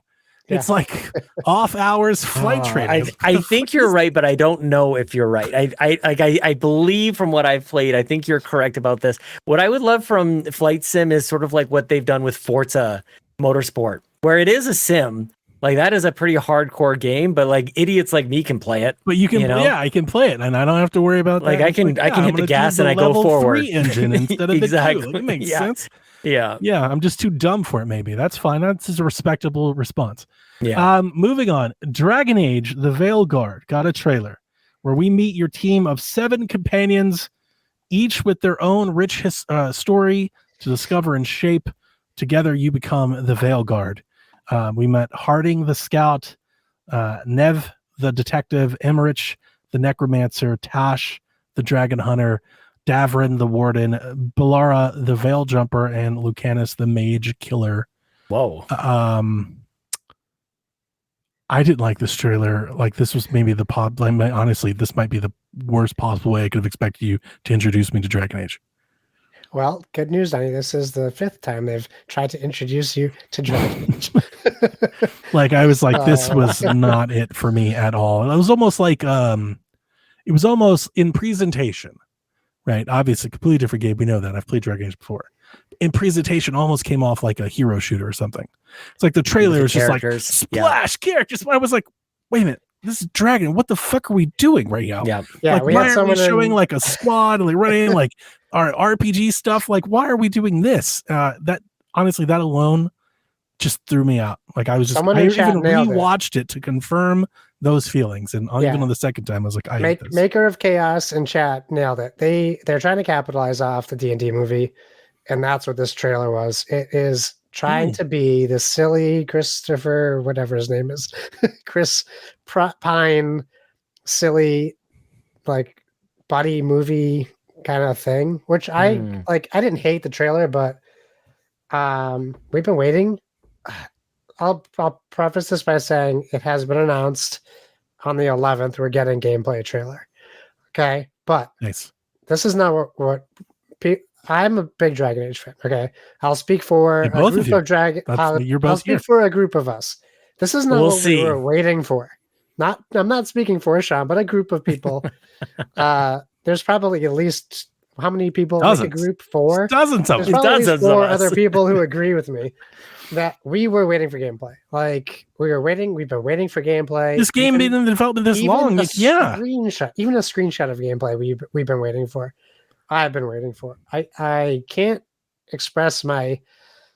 I can't even tell you how upset I was when I saw. Like, I like the trailer. The trailer's fun. I do appreciate like the Veil Jumper looks super cool. There's a lot of fun stuff going on there, but my expectation was gameplay to some degree. Even like gameplay, like how kind of like a game we're going to talk about later had like gameplay potentially gameplay in maybe engine not, but, captured an engine, right? We didn't even get. We got nothing. Yeah, we got nothing. You know, and the last time we saw Dragon Age, CG. we got a developer's diary. Like, come on, what? Concord had more gameplay than this Dragon Age trailer did. So on June 11th, when we see gameplay, I will be happy to talk more about it. I'm just so worried about this game. I'm so worried about what they have done to my Mass Effect that they might do that to my Dragon Age. And I do not want that to happen because I'm just so upset about Mass Effect Andromeda still. Wow. So that's deep. I don't want this to be my Crystal Skull for Dragon Age. I don't want this to be that. So school me as the person who's not that into Dragon Age. You don't get to play as these characters, right? These are the characters that make up. No, I mean you do. You'll have them in your party. You can still be in your party, but like you will have your own character. Yeah, you're the character they show at the end who has the purple. I just wanted to make sure. I was following along. I'll let Sean. Hold on. I feel like my Kanye moment for Taylor Swift. I'll let you talk. Not at all. No, I think it's tough to argue with everything you said. I think I've been so thirsty for something Dragon Age. My worry this entire time is just that, is it ever going to get done? And your worries are a little bit more grounded in, play like what it should be. I'm just happy that it's there. So like, I guess my elation with it is like, okay, here it is. And it's soon, and it's got a title like this. What I thought was going to be vaporware for a long time suddenly is in the very near future. So my excitement is around that. I don't need necessarily I'm not really looking for gameplay. This is actually kind of like with Diablo with you as well. Like it with me and you coming at it from different perspectives. I alluded to this a little bit earlier. What I need to see is like, what's going on? What's the problem? How is the world coming to an end? Yes, that's the thing. And then also the sort of like branching storylines, the choices that you can make, and the replayability and the different experiences that I will have from somebody else. If I'm really breaking it down through a critical lens, that's the issue that I had with the trailer, is that it was, here are all these characters. I'm like, I don't know what's happening. I don't what like does it mean? Like what, why? Right. The dragons themselves, like the archdemons, like, is that what we're dealing with here? Like, is it back? Are we going back to Origins? What callbacks will we see from the first 3 games, Inquisition, the sequel, and then Origins? Like, I fell in love with Dragon Age Origins Origins, not oranges. Origins, because the start of the game was completely different depending on who you chose as your character. Yeah. That is bonkers to me, that you and I could have the first like 3, 4, 5 hours of the game could be totally different if I chose a mage and you picked a city elf. Like Cyberpunk. That is, I love that. And the way that the other characters would treat you depending on like who you are. That's what made me fall in love with this series. So like, if I'm really looking at it from a critical lens, yeah, we might get gameplay on the 11th, but even that is not actually what I'm looking for. I'm looking for story. I'm looking for top tier writing for a developer like BioWare to give us a game that we can't get anywhere else. Yeah. That's a high bar, I know, but the last one they released was Game of the Year. Well, let me counterpoint. Inquisition, yeah. Let me counterpoint the Diablo comparison. Diablo is gonna Diablo, right? It's not changed. The gameplay has never changed. Dragon Age does not have that history. They've changed their gameplay 3 times. That's true. Arguably, one of those times was for the worse, in my opinion. Dragon Age 2 is I just played no matter what. I played all 3, and for better or for worse, and it was just adapted. The characters, I totally. couldn't get over I want to go back to make a clarification. Maker of Chaos, he said you can play as the other characters too and swap between them. He said at least you could in the previous one. The reason I brought it up is on the game's Xbox page, they said we met in the trailer. You meet Giada. It's the character we saw in the trailer today. I think it's her name. It says one of the game's 4 companions. As an envoy, you make up and you meet with the other folks. So I was on the impression, I was like, I don't know if that's the same, right? I mean, you create a character in the Dragon Age game, so I mean, I believe you can swap I'm characters. Reading from Avowed. That's what I was just saying. Thank you. Well, say it, Sean. I did say it. I said it. Roll the tape. So you can control characters in combat. Scratch that. I was here reading and I'm like, that's not right. No, in Dragon Age, you can change characters who you're controlling. So any of these 8 people, you can take 4 of them out. A main character. Yeah, you're usually like a hero of some sort. Yeah. Okay. I played. The only Dragon Age I ever played was Inquisition. I played less than 5. You would hate it. I was not a fan. I was not a fan. Yeah, this is not a game for you. It was my my lasting memory. I was like, this is Game of the Year. So, but it was, and are you surprised that it's coming? Because I'm not. I'm surprised it's coming so soon. I told you a year was, buddy. I know, but listen, track record. BioWare is not BioWare anymore. That's so fair. that also makes me worry about the writing a little bit. I want Sean. I want to be on that. I want to be with take you the on plunge, that. But they have to get me back. Like it hinges on that for me. Yeah, they lost me. They have to get me back, and they can get me back. It's not a lost cause for me, but I agree with you. The story is going to be very important, but I also need to enjoy how I'm enjoying. Dude, they could put card-based battles in Dragon Age. I would love it. I'd still play. I would love it. Wow. You're talking if the story and the end of the world was imminent, then like who cares? Make it a Give me dice cards. roll. I don't care. All day. Okay.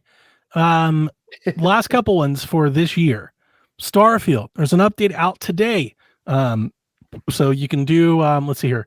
You mean Dead Space 4, first right? DLC quest with the introduction of the Trackers Alliance, the new bounty hunting features, improvements to melee weapons. That's in their June update. Sean, have maps arrived yet? Maps are here. Maps. We have maps now. We got maps. The Shattered Space expansion comes later this year. So that's another 2024 something you can play. That's Starfield. And then we had a nice good trailer for Indiana Jones and the Great Circle, which again is coming to Game Pass sometime. They've yet to put a date on this game at all. Christmas And Day. that gives me some concern, actually. I would have felt like if you were going to put a date on Indiana Jones, you would have put it on today. Like, why not? Gamescom. Why wait to Gamescom? Just to I do think it? they're still. I think I don't know. I have no idea what they're doing over there, but a guess that I have is that they're still looking at the calendar, going like, "What is the right place for all of this stuff? When do you want Indy to show up versus Avowed? You know, like there's not a lot of time left, and so you need some of these games to breathe a little bit. And not that Avowed is the same game as Indiana Jones, but Yeah, like, I don't it's know a if they, crowded back half of the year. waiting here. doesn't give you more time. Well, you can always Delay. I think Avowed you can push. I think Indiana Jones, for whatever reason, I think you kind of need that this holiday. I think the 1-2 punch of So I'm Indiana wondering Jones and if- Call of Duty is pretty good. I am not going to be surprised. I think Indiana might get pushed to like January, February. Yeah, I could totally see I'm that. not hating any pushes at this point, and No, I think that's the point neither of am the, I. I'm just like they're hesitant to put a date on it. The idea the whole time, like reporting, was that it was always going to be like later, and I'm just wondering, like December could become January real quick.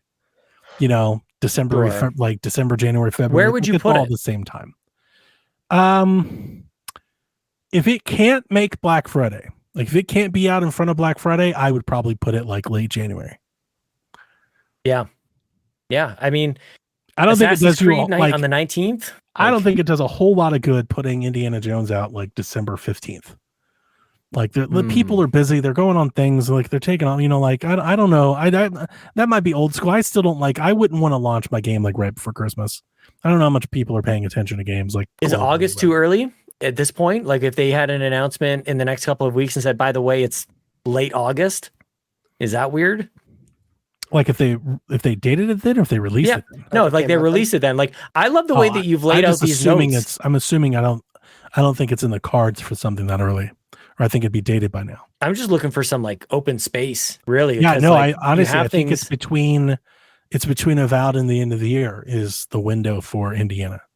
Now, to be Right. clear, Indiana Jones, Doom was, we haven't even talked about Doom yet.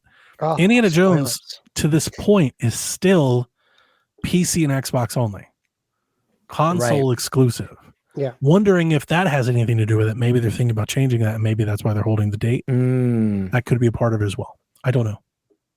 Yeah, I don't think know. it's the calendar is stacked, and people Tom Warren don't was think of it suggesting that it way. was his original Why? layout had it in early December. Like it was supposed to be in early December. It was going to miss Yeah. Black Friday and be in early December. I know more games have started to do that. I don't necessarily like if I had a big game, maybe Indiana Jones doesn't matter because it's got a franchise and IP people care about and they're going to pay attention to. But if I was launching a game, I just wouldn't want to launch it in December. But we'll see. September But 30th. Last week of September is an open space. You got Stalker 2 early September. You got Call of Duty end of October. Maybe there's a little slight opening there, but then is it that or Avowed? And like, there's another thing I think to the point maybe you were making before I interrupted you. If Avowed slips, you could just put it in Avowed spot. That's what I mean. I think that these are interlinked. I just interrupted you. connections. Yeah. I'm sorry. No, you're good. No. All good. So an hour and 20 minutes in, we've covered the first this year. So the stuff from the showcase we're playing this year, just to recap, we have a lot of service updates, a lot of DLC and expansions for ESO and Fallout and Sea of Thieves and stuff like that. But we also have Age of Mythology, Stalker 2, Call of Duty, Avowed, and hopefully Indiana Jones. That's like your 2024, unless you're like super into flight sim. I guess you could count that too. But how do you feel about this? Is the reason why I broke it down like this, is I thought it'd be good to stop periodically and not allow the weight of just trailer to overwhelm our thinking. What do you think of this year? How are you feeling about this year right now for your Xbox and Game Pass? I love the way you have it broken out like this, Donnie, because this is how we should be thinking about it.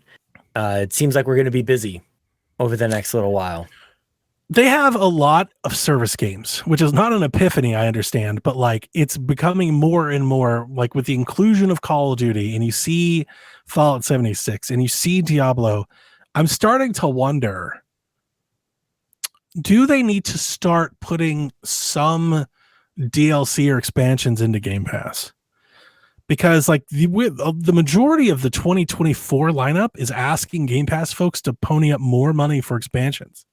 Like half of the games for this year that you're playing aren't on Game Pass. You have to pay for these. These are expansions that you have to buy. Is that surprising? It's not like surprising. It's just like there's more of it. Then like it's starting. I feel like there's becoming more like so I guess the point I'm trying to make is if you're a Game Pass subscriber, you're potentially missing out because there's not a game. Like you're a Game Pass subscriber, you pay for the service to get all the stuff, but you're not getting all the stuff. And actually in 2024, you're getting like half the stuff. No, like you're maybe not even getting most. Game Pass gets you into the stadium, but then you're going to buy shirts and like if you wanted to play all the Xbox things, you've got to buy, either Fallout or ESO or Diablo or like you throwing, like it's a lot. It's a model that's as old as time itself. This is maybe it's been sold in that way and we've sort of digested it in that way that you just all you need is Game Pass, but that's not it. I think that is your point. Suddenly it's becoming very apparent that if everybody's saying Game Pass isn't sustainable, it's because there's the other. That's point not the I'm only place you're spending money. Is if you remove that, if you remove the service updates and like the filler from this, it's actually somewhat, there's like maybe something for the fall window, like there's something maybe every 6 or 7 weeks, but it's not like a stacked lineup, especially if you're not in on like an Avowed or a Flight Sim. There can be some, but you do have Call of Duty there, which is. I am a sort of a normal person, Donnie. In some cases, I have a job. I've got responsibilities, and so when I look at this, I'm like, this is enough. I think that there's this weird expectation that like a big blockbuster, big game, something to catch our attention has to be like every single week, and I'm afraid to yearn for that actually. So I think there's a mix of stuff. Like me personally, I'm thinking about all the stuff I'm going to be doing right after this, which is jump back into Fallout 76 and or Starfield. Like I'm good with those two for the next while. And then, all this stuff just disappeared. The game that's coming out on the 18th that I'm really excited about. Obviously can't remember the name of any of these games. Thank you. Flintlock, of course. Flintlock. Yeah. Like I'm good from now until Flintlock is kind of how I think about that. And then I'm good until September, Age of Mythology. And then I'm good for like the very next day, Stalker 2. So I just feel like you're right. All your points are correct. When their showcases made up so much of expansions, I kind of feel like, man, I'd like to see some of that be attainable and available. Yeah. Yeah, I think we'll get into it with like what's coming even afterwards or doesn't have a date. Like you see like Destiny, right? They come out with a new expansion, maybe they throw some old ones in there. Like maybe some stuff like if this is the path forward and we keep having these ongoing updates, like maybe Xbox needs to start to adapt to some of that. I think I think like I get your point. Like ESO does it, right? Like they said today, you can play ESO and you get all the past DLC and stuff. Yeah, I think it might be just a slight overstated. I get what you're saying, but I look at Dragon Age, Assassin's Creed, Avowed if it comes out this year, Life is Strange, Black Ops, Stalker 2, Age of Mythology, and Flintlock. It's like those are none of those things. Those are none of those aren't expansions. Those aren't. So it's like there is actually a good mix here, and that was one thing that I took away from the showcase overall is we can still have these single player, solo experiences alongside games as a service as much as anything else. Good point.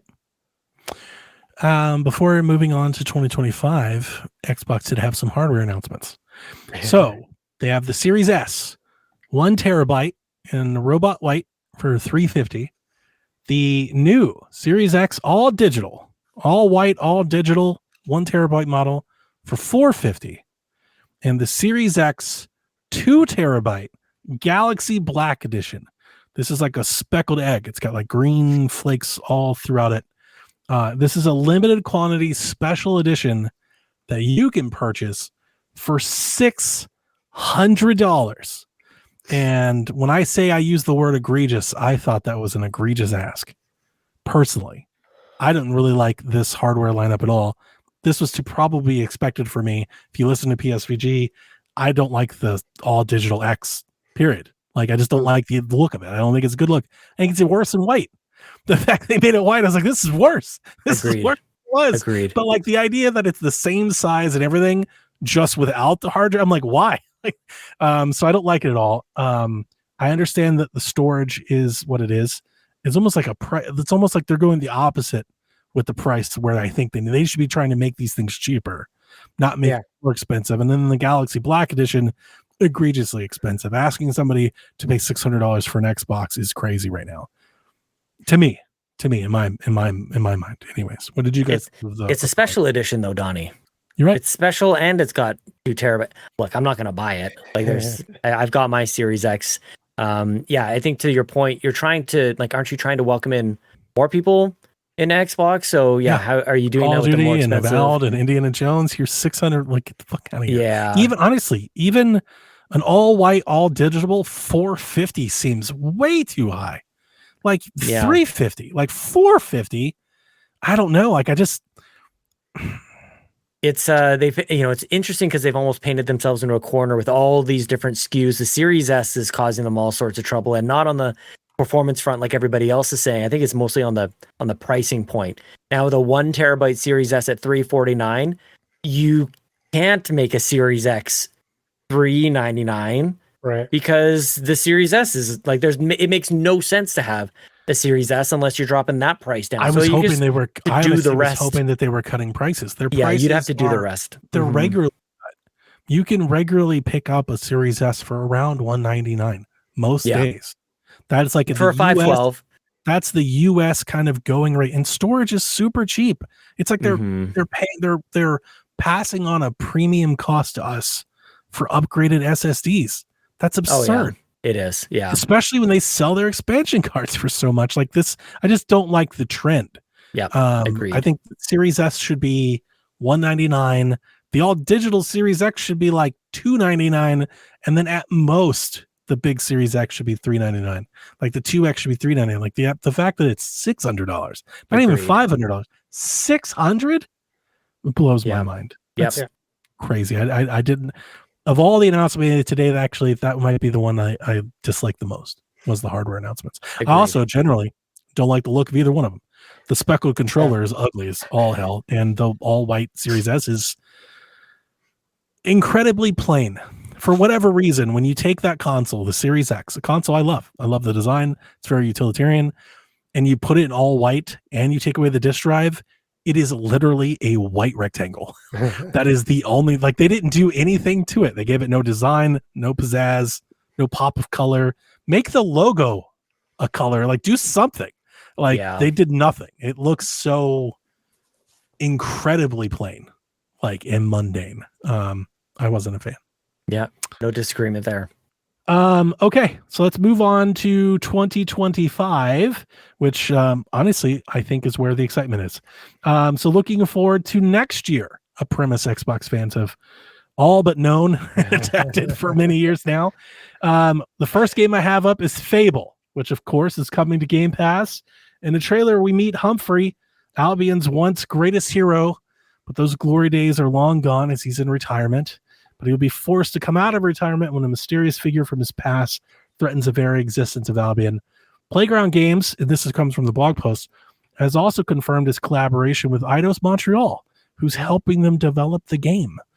So if you're wondering how this game is coming along, how's Playground working on multiple projects? Well, there you go. They've got help. Eidos Montreal is helping them do it. This game is coming for 2025. As of now, we got to see actual shots of cobbled streets and villages, and I felt right at home in Fable. And this is the moment, Sean, where big splashy trailer overwhelmed me, because this is on the first watch. This is the only thing I thought of. You might as well not have shown me another game for the rest of the showcase. Like, I barely paid attention. I just kept looking and reading more and more Fable reactions. It looks great. This is the first time that the new Fable felt like Fable to me, a Fable fan. Yeah, like this looked and felt like Fable. And I hope they can land the plane. And I'm very, very excited. This is the reason that I have an Xbox. My Xbox X is adorned in a Fable skin, and I have a special Fable controller. So I am like I would consider myself the super fan. So I thought that looked great. And for that alone, would love the showcase. What did you guys think of Fable? Looks good. I think, I don't know people's reaction to Hogwarts Legacy, but if they could nail that third-person gameplay like aesthetic that Hogwarts Legacy has, and keep that Fable charm. I think that's kind of what we saw in the in-game captures of like that gameplay looks kind of like what I would expect a Fable follow-up to look like. Thinking back to like Fable 3.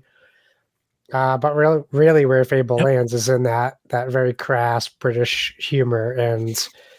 And I at first I thought we were just going to get Fable and it was just going to be another like Richard Ayoade like character teaser, and it was going to be it, and people were going to be so angry because it was just a guy sitting in a room talking. But I think it's really smart that they did that for the Fable fans. Like they're showing your character is retired and he's living it up in this dreary, probably very lonely castle. So I like that they didn't change our protagonist. People were hyped. Sorry to interrupt you, but people were hyped about this. This is to your point. That I don't know who this is. Matt King, who plays Super Hans from the Peep Show. Yeah. In British. Apparently British show, yeah. Like comedy legend, like British comedy icon.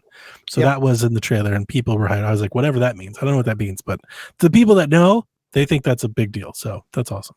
Yeah, no, I loved it. I thought it was really cool. Like I said, I'm glad they kept the protagonist the way she looks, because I know that the internet, a certain corner of the internet was just all over Fable. And it's nice when people stick to the developers can stick to their guns and keep this stuff the way they see it fit. The art is art kind of thing. Mm-hmm. So I do appreciate that as well. And I thought it was a funny trailer and a good looking trailer. So I was nice to see gameplay. Yeah. You know, after the two like CG cinematics was nice. And my last point before we get to Sean is I do think a large part of the enthusiasm for this show, I don't even necessarily, a large part of my enthusiasm for the show, other people may see it the opposite way. I think a lot of the enthusiasm for this show was seeing gameplay of previous announced games, which is, I think, what we expected, right? We've seen these games that were announced, in some cases, 3, 4, 5 years ago. But now we're actually seeing development come along, and here they come. They seemingly are on the doorstep. It's something I've been through the myriad of trials and tribulations of being an Xbox fan this year. For all these changes and everything, that's the thing I keep. I'm like, we were so close. Like, we were so close. Like, I almost wonder, like, in a non-COVID world, what does this all look like? Because, yeah, like, here we are. You fast forward a couple years, and these games that were announced at the start of this generation, at the start of this console, they are finally look ready to ship in the near future. 2025 is still some ways off, but it's not that far away. And, it looks special. Nothing against Game Pass and Grounded and stuff like that, but it's not Fable, and I'm excited. I'm very, very excited. This is the comic relief, this part. A series of very intense trailers and games and themes, and it's like Fable gets to be this thing that gets to be a little whimsical. Both in its when it eventually lands and we get to have something that's actually a little bit of fun, but then also at the time that we spent with the showcase here, it's like, this is not all the things have to be dark and dreary and intense and everything. You can have a little bit of non-serious. I want it to be their sense of adventure. Yes. Like, go find a world, go explore, go make it, like, go do your thing, like definitely. That's what I want from Fable. Yeah. It didn't seem like it was like, I know it's remaking a game or a series that has already existed, but at the exact same time, it seems like it's venturing off on its own path. 100%. Yeah, it's right. Not like the same. I think you and I, Donnie, on maybe one of our recent episodes of Sweet Hangs, I was just like, show me something new. Like, I'm desperate for like new ideas and imagination and curiosity and like being bold. Don't like take a risk. This is risky, but with the security of the Fable namesake and sort of the framework that you've come to expect, and it'll bring people like me along. I never played the Fable games. I don't really know what to expect other than what we've shown. And you put it so well, man. I look at this and how far it's come, and I just remember the first time we saw, the JPEG logo reveal. Yeah.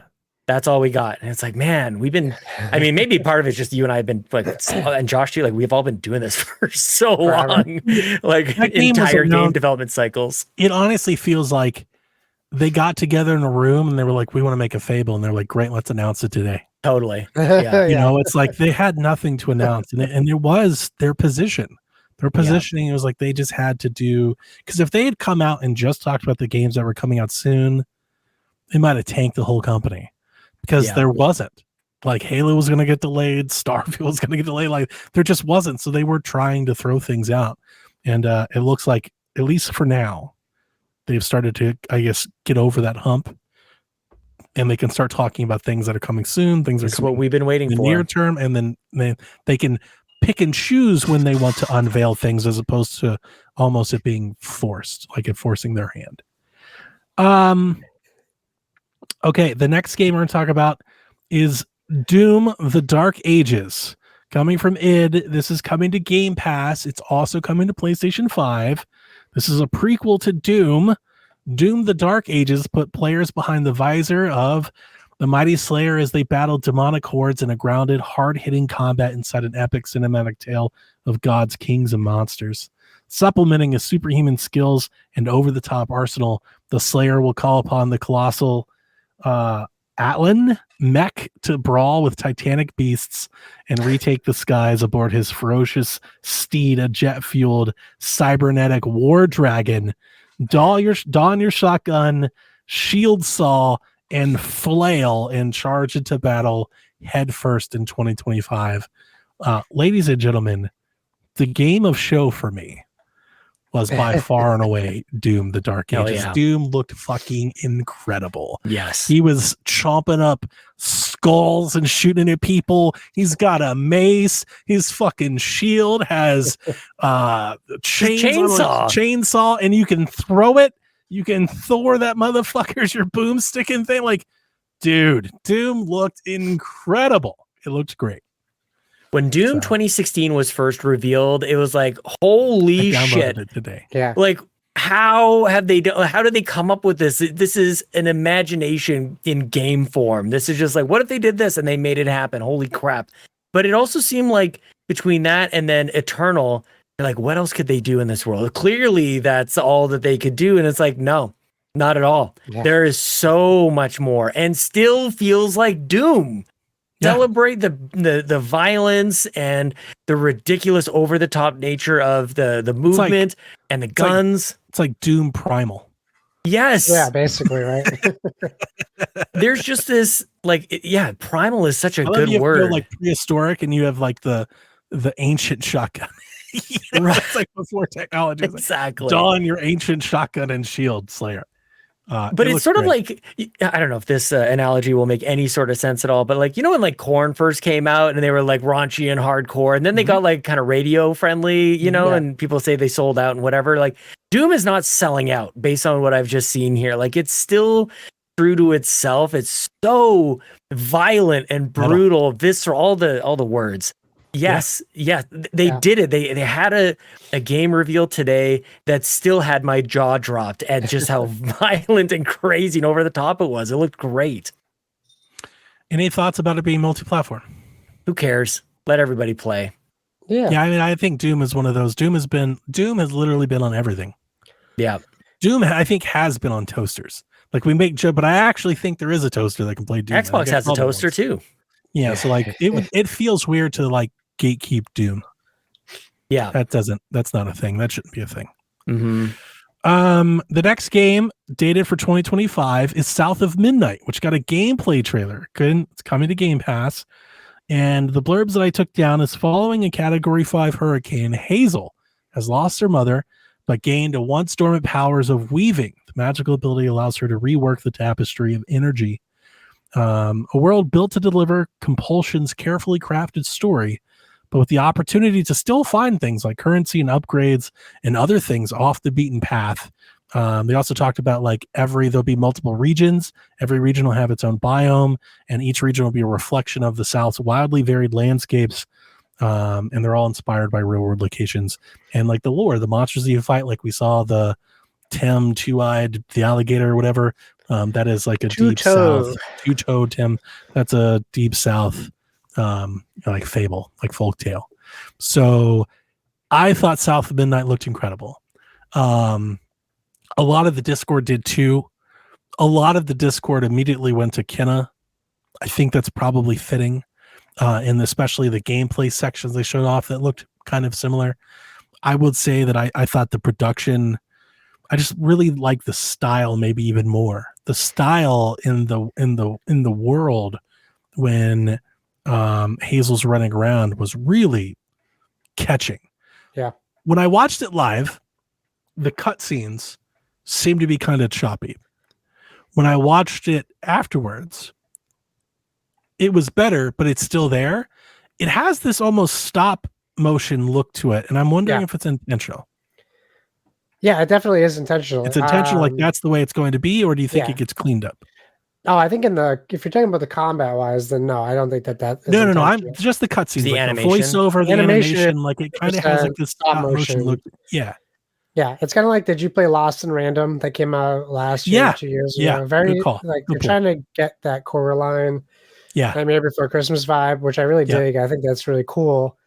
And I loved this trailer. I was interested in this game when they showed it last year, just like a snippet, a little teaser. But like even when you were reading like how it has like off the beaten path stuff, you could even see one of those off the beaten path things in the trailer. She runs right past it. It's on the right side, and I'm like, oh, yeah, I would have stopped. I would have stopped and went right there. Sorry.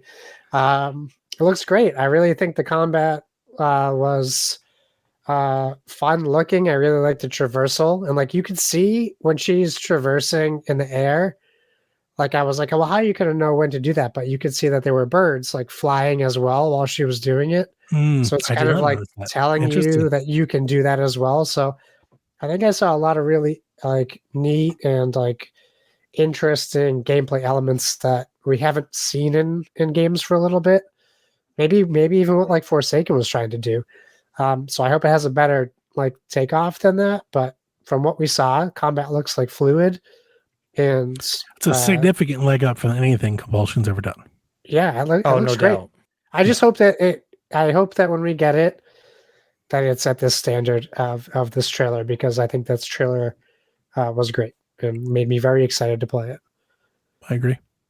This is top 3 of the show, I think, for me, man. I thought this was absolutely rock solid. I'm just very briefly skimming through an article on Xbox Wire. People should go read this article about like all the decisions on the stop motion and the gameplay and how everything kind of like weaves together, because it seems to me like this is like a storybook come to life. And for me, my interpretation is like that's why the stop motion kind of makes sense, almost like a flip book kind of a that's thing. Why I wanted to bring it up, because I saw when it was happening on Twitter, as I've been doing through all these showcases. I've been trying to retweet or reshare like links and things, impressions, and a lot of people did not like that. They thought it was choppy. The people are like, why is the frame rate so bad? I'm like, that's not the frame rate. It's intentional. Like, I think it's intentional. Like, they want it to be that way. And it seems like that might rub people the wrong way, maybe. That's fine. But that's what I like about it, I think, is that it has the courage to be different, even though it might turn some people off. I was going to say, I think this teased you up in your thought. If there was a risk taken for a game, this is it. Like, this is very different. It's its own thing. It's in a seldom explored environment, in a setting with things. Like, this is unique and different, its own thing. Definitely its own thing. There's a line here in this article. It says there's a lot that goes into the stop motion look. What can we get away with, and what just looks like a mistake? So it'll be interesting to see as you play through the game. Like, I wonder if that's going to be a constant hiccup for some people, or just something you get used to and it just kind of like flows. To me, like, I could just list off all the I think it's something we could probably watch and rewatch this trailer over and over and pick up something new. I love the traversal. That is one of the first things that I, aside from just the overall aesthetic to it, was the jump and the dash and then a glide. Like, it just very like one thing rolled into the next. And then just as I was coming to appreciate the traversal, we jump into a little boss battle. It's like, okay, we've got like these combat scenarios. And then the result of that was all this darkness and death and decay fading away, and life and was flourishing sort of like in its place alongside all these very interesting, larger than life characters, as catfish that talks to you, and a gator with a landscape on its back. It's like, how much is there here to digest and to get to be comfortable with? I want to play this as soon as possible. And then there's maybe a story on top of all this stuff. Like, this is one of the most densely packed couple of moments within the showcase, which is why it's such a highlight for me. because there's so much going on here, and they don't even have to say anything. They just show it to you, and it's like, okay, I'm in. Yeah, I think I thought the combat looked pretty ordinary for a game like this. I even feel like maybe even the traversal and mostly things we've seen before. And I would say that to say this, that's okay. Like that can also be a good thing, like especially for like the compulsion and like their past and what they've done before. Like I kind of like this because it looks like they've allowed themselves the opportunity to focus on other areas and mainly the production. I mean, the color scheme and the lighting, everything, it visually pops off the screen. I was like, this looks gorgeous. I cannot wait to play this game. So it's another highlight for 2015 coming in Game Pass. Next to Atomfall, which is from Rebellion, which is the developer of Sniper Elite and Zombie Army. Zombie Army, I like quite a bit. Atomfall is inspired by a real-world nuclear disaster that occurred in northern England in 1957. The game follows a fictional storyline where you find yourself in the quarantine zone 5 years after the event. It's a single-player, open-world survival action game that blends post-war Britain with Cold War paranoia, folk horror, and elements of classic British sci-fi. Maybe the surprise for me of the show, like a game that came out of nowhere that I've never heard of before that I absolutely want to play for me was Atomfall. I was like, yeah, this looks like my kind of shit. So, and I think Atomfall, there were moments in time the Discord was like, Donnie is eating today. Like there are multiple games that people just like, yep, that's one for him, and that's another one for him, and that's something like went to Life is Strange, went to Fable, get to Atomfall. People are like, damn, Donnie. And then I can confirm, I really like that. Did either of you have thoughts on Atomfall? No. Oh no! Sean turns heel. Big fart noise. Yeah, no. I'm with Sean on this one. Sorry, one Donnie. of you. Okay. Oh man, I don't know. I don't think. Say it. Like, be honest. Like, yeah. I'm not gonna. I really don't know. I'm not just. Yeah. I'm not. I literally don't know where to start. I just don't think there's. Have you played Zombie Army Trilogy or anything like that? I haven't actually. Okay. No. So maybe that's what I'm missing. I don't think so. I'm something to latch onto here. Yeah. I just felt like we already have a Fallout, and it's like, well, this is Fallout. Like it just. I think that's probably the basis of my apathy for it. The funny thing to point out, the listeners should know by now, but if they don't, I don't Fallout at all. So I probably didn't carry any of that in here at all. I don't play Fallout and don't care to. So did you like that? What is that Russian game? Atomic Heart? Metro? Yeah. It was? No, not Atomic. Oh, no, I thought you were talking about another one. I didn't play Atomic Heart. Sean, what was that other one that we played though? We played. I don't think I remember. You sent me the code for it. I really wanted to play it, and I did play it, and I liked it a lot. So there was a first-person game that came out last year. It was Russian. It was like Bioshocky, futuristic. I think it was Atomic Heart, right? Yes. Oh yeah, I never played that one. It was not good. Right. Well, I didn't. I don't want to say it wasn't good. I didn't like it. There's another. This is what kind of like stalker Chernobyl. I think it was Chernobyl. What was it called? Chernobyl? It wasn't Chernobyl. It was in like. I think I did send you a Chernobyl not game. Not the future. It was in. Oh, you're talking about what Sean sent you. Yeah. Chernobyl Light? Oh, Chernobyl Light. I did play it and I liked it a lot. And that is actually probably a good comp. Yeah. I mean, good for you. Game. I'm happy for you, Donnie. I'm just saying. Hey, we'll see in 2025. Like I just thought it was cool. I thought it was funny. Claire Obscure Expedition 33 is one hell of a way to name your game. I just want to say from the start. Yes, it is. This is a debut game from Sandfall Interactive, also coming to Game Pass 2025. You play as a member of the Expeditioners who are embarking on an impossible quest to end the Paintress's cycle of death. You'll journey through a vast and beautiful fantasy world where you'll battle deadly adversaries, befriend fabled creatures, and discover traces of those who came before. Yeah. This is the very stylish RPG game, right? That had all the turn-based stuff that was happening, like kind of like the real-time animations and whatnot. Kind of a striking game for sure. Something that would make people pay attention. I don't think we've quite seen anything quite like it. Yeah. I'm talking about Sean talking about story and driving you for that. Like, this really had me right away, especially like right after that number changed from 34 to 33 and that girl got snapped. I was like, okay, I am interested in what just happened. And then we saw that combat which was very RPG-ish, like with I don't even know how to describe it. It was like what's the word I want to use? Not like the God of War, like basically made it famous. You press A to do this while you're doing something. Why can't I think of the word? I know you're timing your attacks. You're like action synchronizing. Button timed events. Like there's a part in the combat where it's quick like, time events. I don't think events, I was. you. That's why I wasn't sure sorry. what I didn't see quick time events in this at all. Actually, Yeah, so I'm not. Maybe it was part of the attack, but right at the beginning of the first combat, there was like a big thing where the A was on the center of the screen and there was a ticker going. Yeah, I think it was just prompting you to hit A as the strike. Yeah, was my happening. thing was it reminded me. That's a lot how of it Persona, caught my eye at first. Oh boy, I hope it's not like Persona. Where like you got the real flash to the character, and you got the commands that like laid out like in the menu. You could like press it, and then it would flash for you. Very stylish anime, and like, very different, of course. Like obviously. So now I'm rewatching it, and I see it pop up. I'm just thinking design wise. That's kind awesome. of that's what I was thinking in my head. I was thinking of something like that. Yeah, it looks awesome. Voice acting was really good. We saw a lot more gameplay for a game that is so far out. So it really caught my attention. I think it looks very cool. I hope it's a game I can play. I'm all in on this game.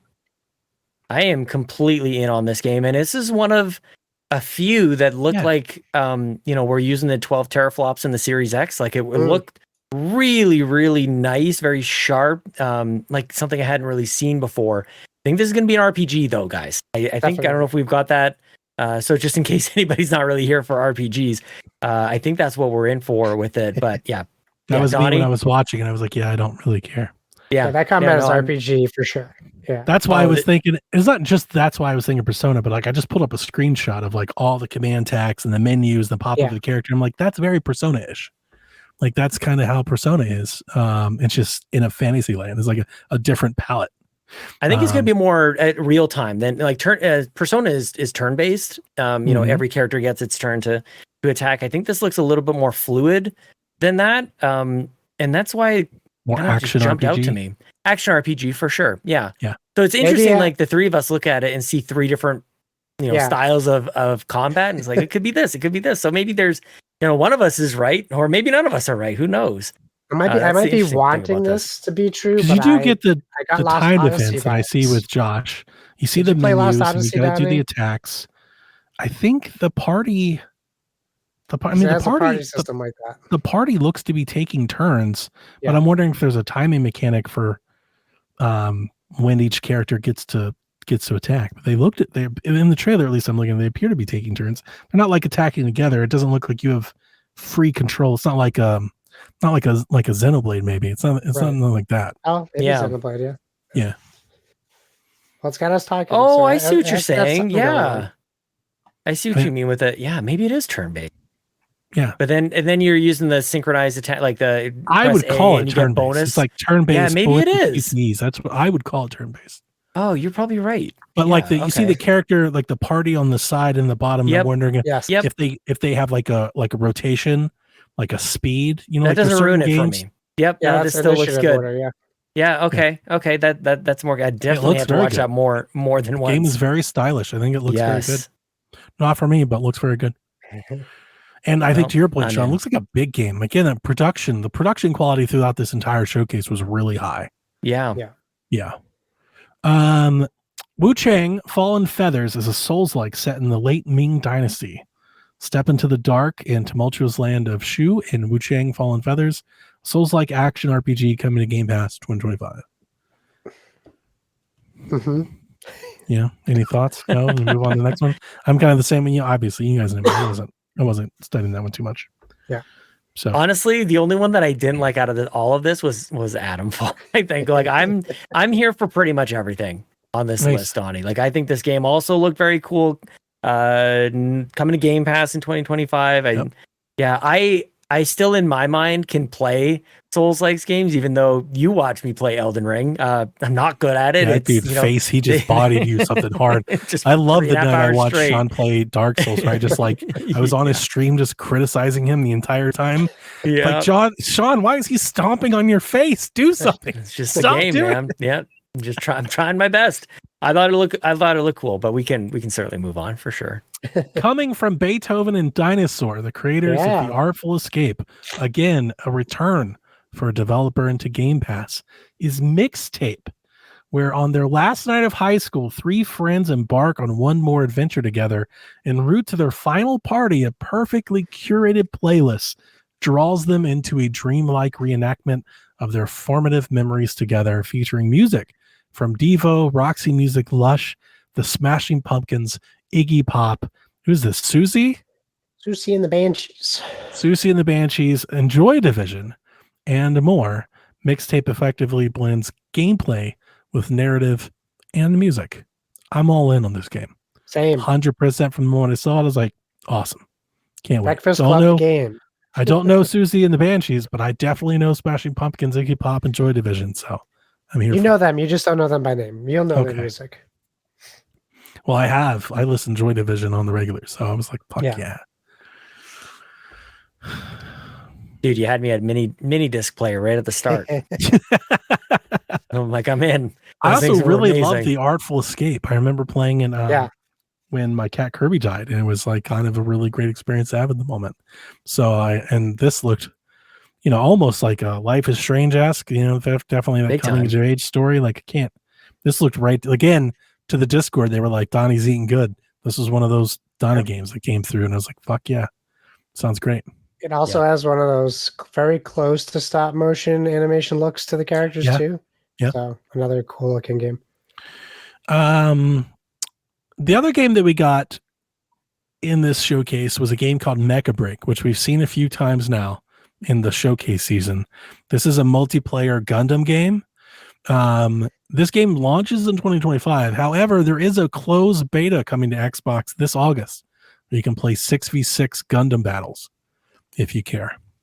I do care. I love Gundam battles. Yep. I'm definitely going to try this out. I'm not normally one who does beta tests like this, but mainly because anytime I'm interested in a beta, it's usually because I'm really interested in the game itself. This one, I'm not sure like if I'm shelling out money for a game like this, but I'll try beta.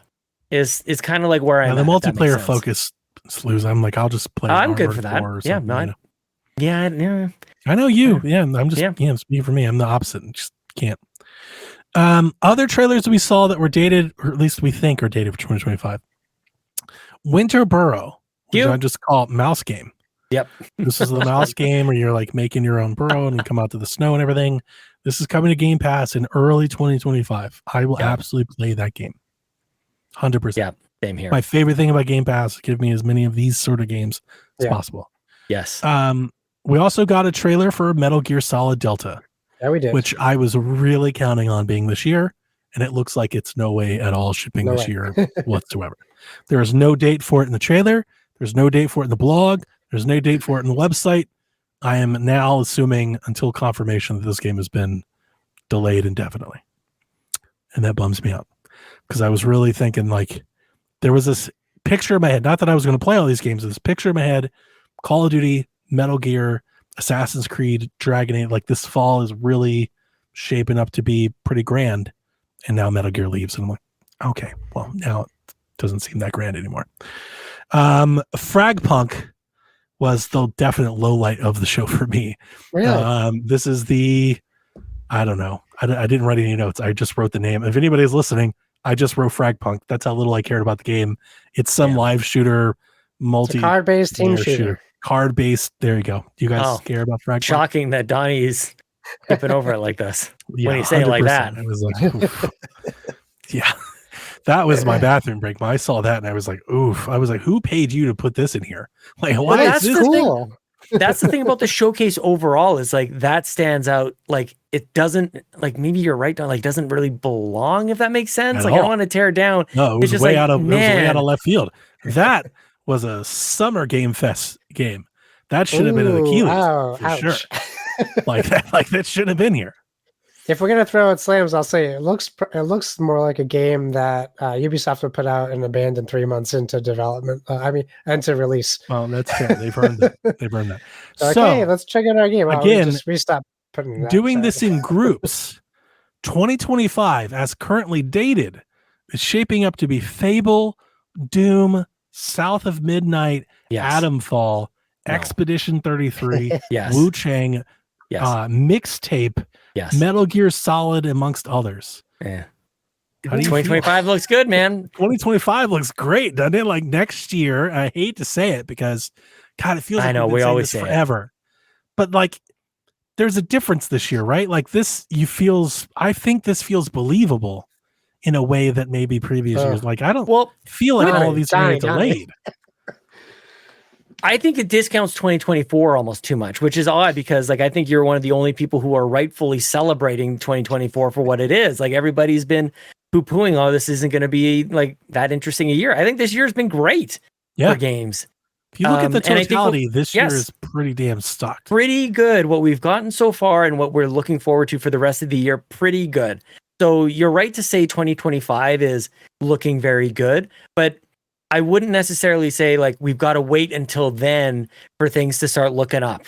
You know, like we kind of are good now. And it's just an overall commentary having just people in general. It's like, man, like can you just be grateful for what we have right now? Like it's coming still. There's still eternal. good stuff. It's one of I know.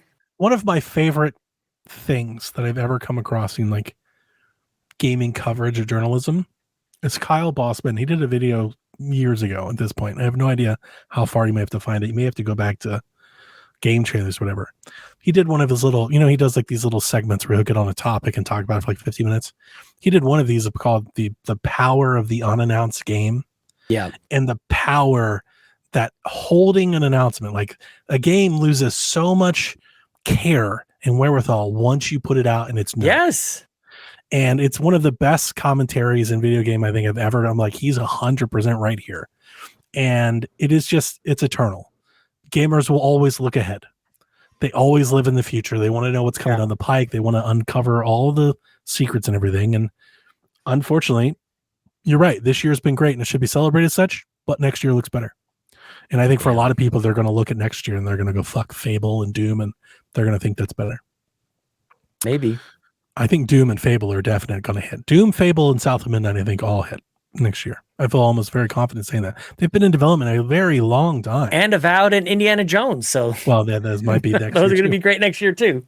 So, a big part of the enthusiasm from today's showcase, and almost the reason why I structured the notes like this, is that I feel like a lot of the enthusiasm came for the future and not so much in the now. Yeah. And I think that's okay. I honestly think that's probably the goal of a showcase. That's like typically how most showcases are. Like the really big ones that make you care are the ones that show you what's coming down the road, the roadmap. Very few are like, this showcase was amazing because it showed us 8 games coming out soon. That's never really the case. So moving on to the Beyond announcements, of which there are many. So Beyond 2025, these are games that were shown but weren't dated. Doesn't mean they're not coming, but I think it's safe to assume that they're probably not currently slated for next year. Who knows? Maybe we'll be surprised. We saw the re-emergence of Joanna Dark and Perfect Dark. Again, another game that will come to Game Pass. She's an elite agent. She hunts down the world's most wanted criminal, Daniel Carrington, to uncover the mysteries behind the technological breakthroughs that could threaten the lives of millions of people. This trailer looked great.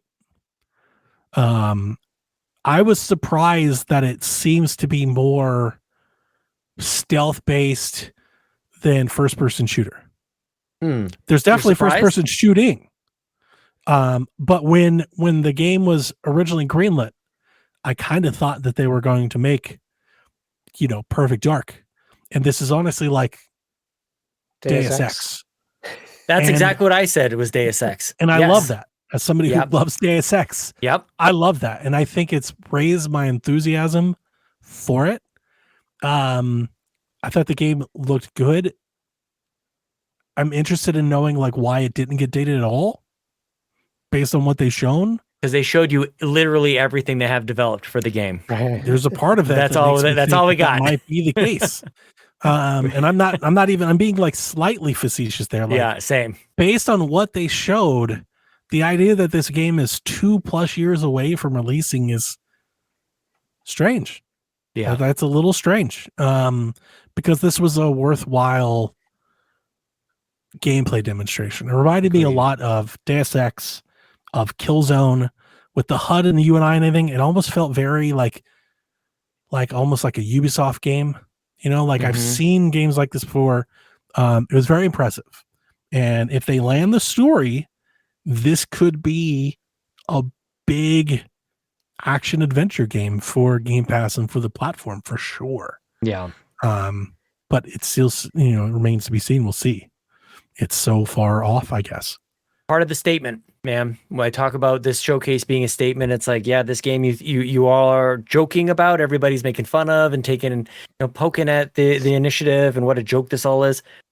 Or it's this. Me included. Like, and the initiative has been fucking MIA forever. Well-deserved shots, right? But this is sort of like almost like setting the record straight. Like this is more than just a JPEG. It's more than the cinematic little glimpse that we got 4 years ago. What did you say? 4 years ago? Yes. It looked good. It looked well thought out. This game is 2+ years more in development. It could be 6 or 7 years before we see this game release. I mean, I kind of care.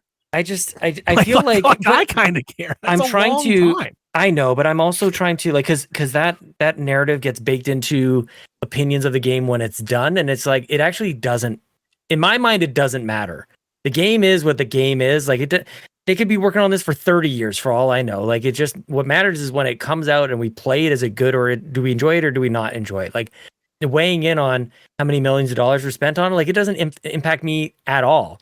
But the part that caught my attention was when Mirror's Edge showed up in this game. And it's like, oh crap, yes, please give me some parkour, some environmental damage. You shoot the guy and he falls through the railing behind him, and you follow him and you smack him in the face when you land on. Like, yes, all of that. It's got to be more than what we get from a Call of Duty, that the guns feel good. It's that the whole thing feels nice and different than we've seen with other things. That's what caught my attention with this. And I agree with you. The comparisons with Deus Ex is exactly what once they jumped out to started me. Scanning and everything, I was like, oh, shit. Which we've played before, but like I haven't played that sort of like fleshed out idea with Mirror's Edge. Like they said, that Deus Ex could be like, this might be the new.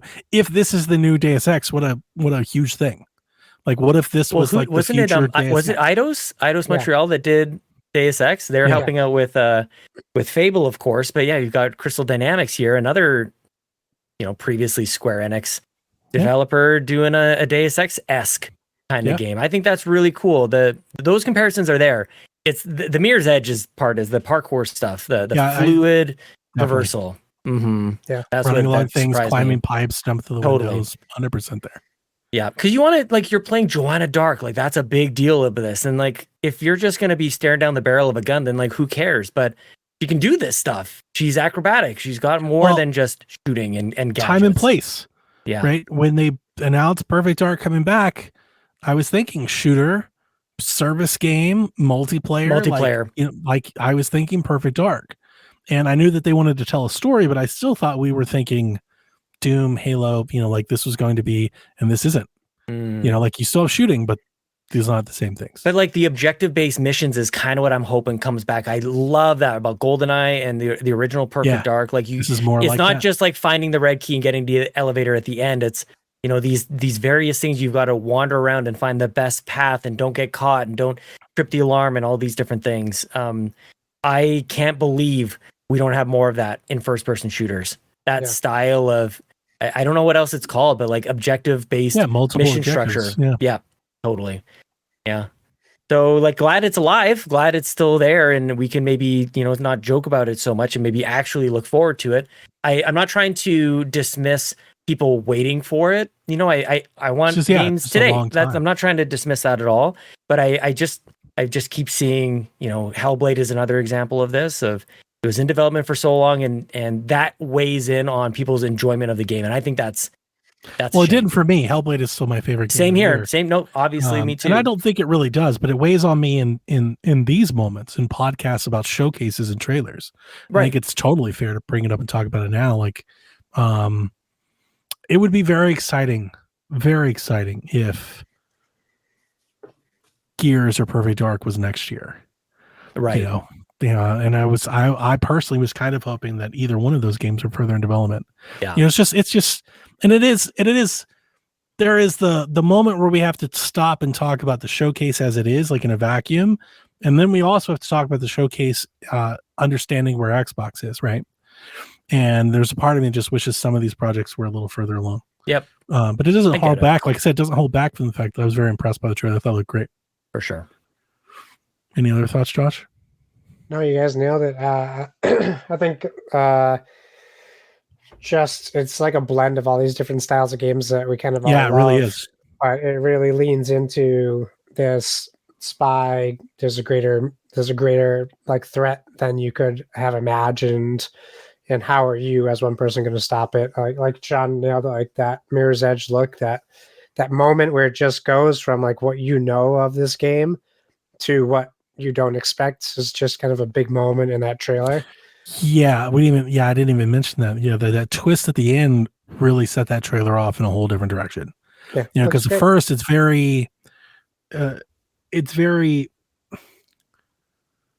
don't even know the word I'm looking for. It's familiar. Yeah. Like until that moment. Yeah. And then you get that moment, you're like, oh shit, I don't know where we're going. Like, what is this all of a sudden? Are we going to space? Is this control? Like, what the fuck? You got bullet time in here. I'm just watching it again. Like, you got a little bullet time in there too, man. Hell yeah, bring back bullet time. The trailer really was kind of like a who's who of game mechanics. Yeah. Like you could like show off like a vertical slice, like, yo, this is the game we want to make. Because they really do kind of have a little bit of everything here. Yeah, a guy takes a swing at her, like tries to punch her, and she blocks it, puts him over to the side, and takes a shot like with her gun to the guy behind her. Like there's a lot going on here. So maybe it makes sense that it's taking a little while. Very impressive. I think for a lot of the reactions that I was witnessing today, like this was a lot of people's game of the show. Like lot of people were like, "This is the one." And people thank God. Perfect work. Yeah, like if you're gonna revive a franchise that you acquired through Rare, you know, like treat it with respect. And Fable is kind of up there as well. Yeah. You know, 100%. Like if you're gonna go back to some of these things, like do it really well. Hopefully that's the case with Gears, as I'm sure we'll chat with here. Like bring us into the next generation. Bring us new 2024, 2025, 2026. It should feel new. We've been a lot of people, I think, commenting on how stagnant things have felt lately. A few of these games give us a glimpse into hopefully the future of games here. The next game, dated beyond or not dated at all. Well, no, who knows when it comes out, but at this point, I'm just assuming it beyond 2025, is State of Decay 3, another game that's coming to Game Pass. State of Decay 3, the game world is now years into the apocalypse with an evolving zombie threat taking over the landscape. You must fight back and reclaim lost ground, carving out a life for your community and survivalist homesteaders. Undead Labs has been collaborating with Obsidian Entertainment on the Shared World feature, enabling more flexible online co-op. The acclaimed Grounded release with Undead Labs' shared save technology, and State of Decay 3 will build on that to deliver a truly open co-op world owned by multiple players at the same time. They are working with the Coalition on adapting to UE5. And then I write this as a quote, "We're heavily emphasizing engaging co-op combat, taking a close look at our level design and approach to how we're building the world to ensure that players can have a blast smashing and shooting zombies together out in the open world." This was, I want to say, a purely cinematic trailer. It's possible those assets were captured in engine, but they showed no gameplay. Is that fair to say? Safe to say? I think there's a few moments that showed them shooting, a couple zombies, and it seemed like they were aiming at one and then looking over at another, but no crosshairs, no real UI to speak of. So tough to say. I think you may be right, and maybe this is maybe you should have said like pre-alpha footage or proof of concept or something like that. Today is a bummer. Definitely a darker tone and an increase in production from what we've seen State of Decay have previously. Yeah, so I'll give them no that. doubt. The fact that we've seen this game announced with a CG trailer 4 years ago, only for it to see it reemerge once again with a largely CG trailer, I think is a mistake and a misstep. I don't know if it's a mistake, like maybe you couldn't avoid it, but it's definitely a misstep. It's not the way you want to see. You want to see the progression. You want to see the Fable progression from the announcement to the CG to the gameplay, like Yeah. we're not getting that with State of Decay at all. It's been in development for a long time. It looks like they've switched engines. Who knows? But like, I think by all accounts and purposes right now, I don't think you can. I mean, I want to say this. Obviously, I know it's been in development a long time, so we know that today it's in a different place. But to a viewer, to somebody tuning in for E3, they can't come away thinking State of Decay is anywhere closer now than they did in 2020. Sure. Yeah. And I think that's a problem. And like, to you're going back to the point I made previously, that's where when you talk about the showcases and the development and showing games too early, like there's a whole tangent we could take here that we don't want to, but that's where it comes into the conversation. That's why people bring that with them along for the story of the game, is like, here we are 4 years later and they're like, here's some more cinematics of what we think the game will be like. And it's like, what does this do for anybody? Keeps it alive, I guess. Your comparison, or you bringing up Fable, I think is a really interesting one, because to me, this is the beat that we got last time with Fable. And that maybe there's yet another beat to hit, which what we just got with Fable today, like there's that beat to hit next with State of Decay 3, if that makes any sense. No, like I 100% believe deeper. that we'll get there. Just, how much longer? Like, I feel like it's been a long time. State of Decay, like the original State of Decay, and that was a long time ago. Yeah.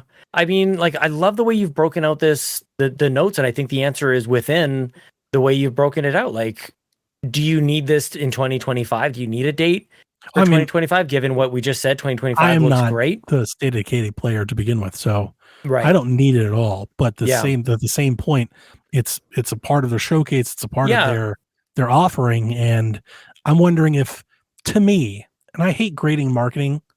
This isn't meant to be like a marketing beat. Yeah, usually we're flipped on this. It's not. I'm not trying to speak of it so much marketing as like, today's their showcase of showcases. Yeah. If all you have right now is a CG for State of Decay, I would have left it out. I'd be like, how about we wait until you have more things to say? That's fair. Yeah. I don't know if 3 minutes, to use a Jeff Keighley thing at $200,000 a minute, a 3-minute trailer for like seeing some zombies and some survivalists that look like they're in every zombie thing was good for anybody. Good for them. Good for, like, it definitely shows a tone and a production, but like, I don't know. What I like about where Xbox is at right now with this showcase is that you can take it as a whole, and even whether this is for you or not, you can take it out and go like, it doesn't change anything. I would have rather left the mystery. Yeah, but I am a State of Decay person. I really enjoyed State of Decay 2, and I enjoyed seeing that this is given that, like, that polish. It was in line with what we saw from Compulsion. I think we did. Like, I think the shooting the zombies, I think that was part of the gameplay. But it wasn't clear, so that's fair. I think what we saw with Fable today, we saw bits of that the last time where we're like, was that gameplay? Like, I think that's very similar with what we saw here. So it just gives a sense of, okay, there's some money behind this, and yeah, maybe that's true. Maybe it wasn't needed, but like, I'm happy that this game is coming along. But I guess I'm just patient. I don't care if this is today, tomorrow, or in 2025. Thought it was good to see. I think it's going to be in 2026, 2027. Fine by me. Yeah, like I'm fine by this point, I guess is what I'm trying to say. And the history of the last couple of. So I was saving this until after we talk about the next one, but like, since we're talking about it now, let's talk about it now. I think there's a great chance that you have bought an Xbox and will have bought another console before this game comes out. Interesting. And you don't think that matters at all? Like, you're just, that's cool. Huh. Like, I hadn't really thought of it that way. Point you're saying.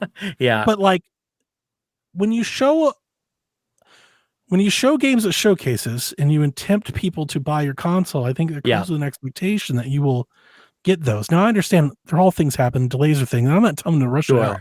Delay the game. I'm with you. The game takes 10 years to build, if that's what it gets. But like, to act like you shouldn't talk about it or not, like, we should still bring it up. I think it's still worth mentioning. No, like, that's you hadn't brought that up before. This is a totally different point. This is a very good point. This is 2026. No, but it's on a whole new console. That's the point that lands. It's not just time. It's are you selling consoles on the promise of a game is going to come out and then it doesn't come out for that console? And we're talking about something different there. And I'm with you.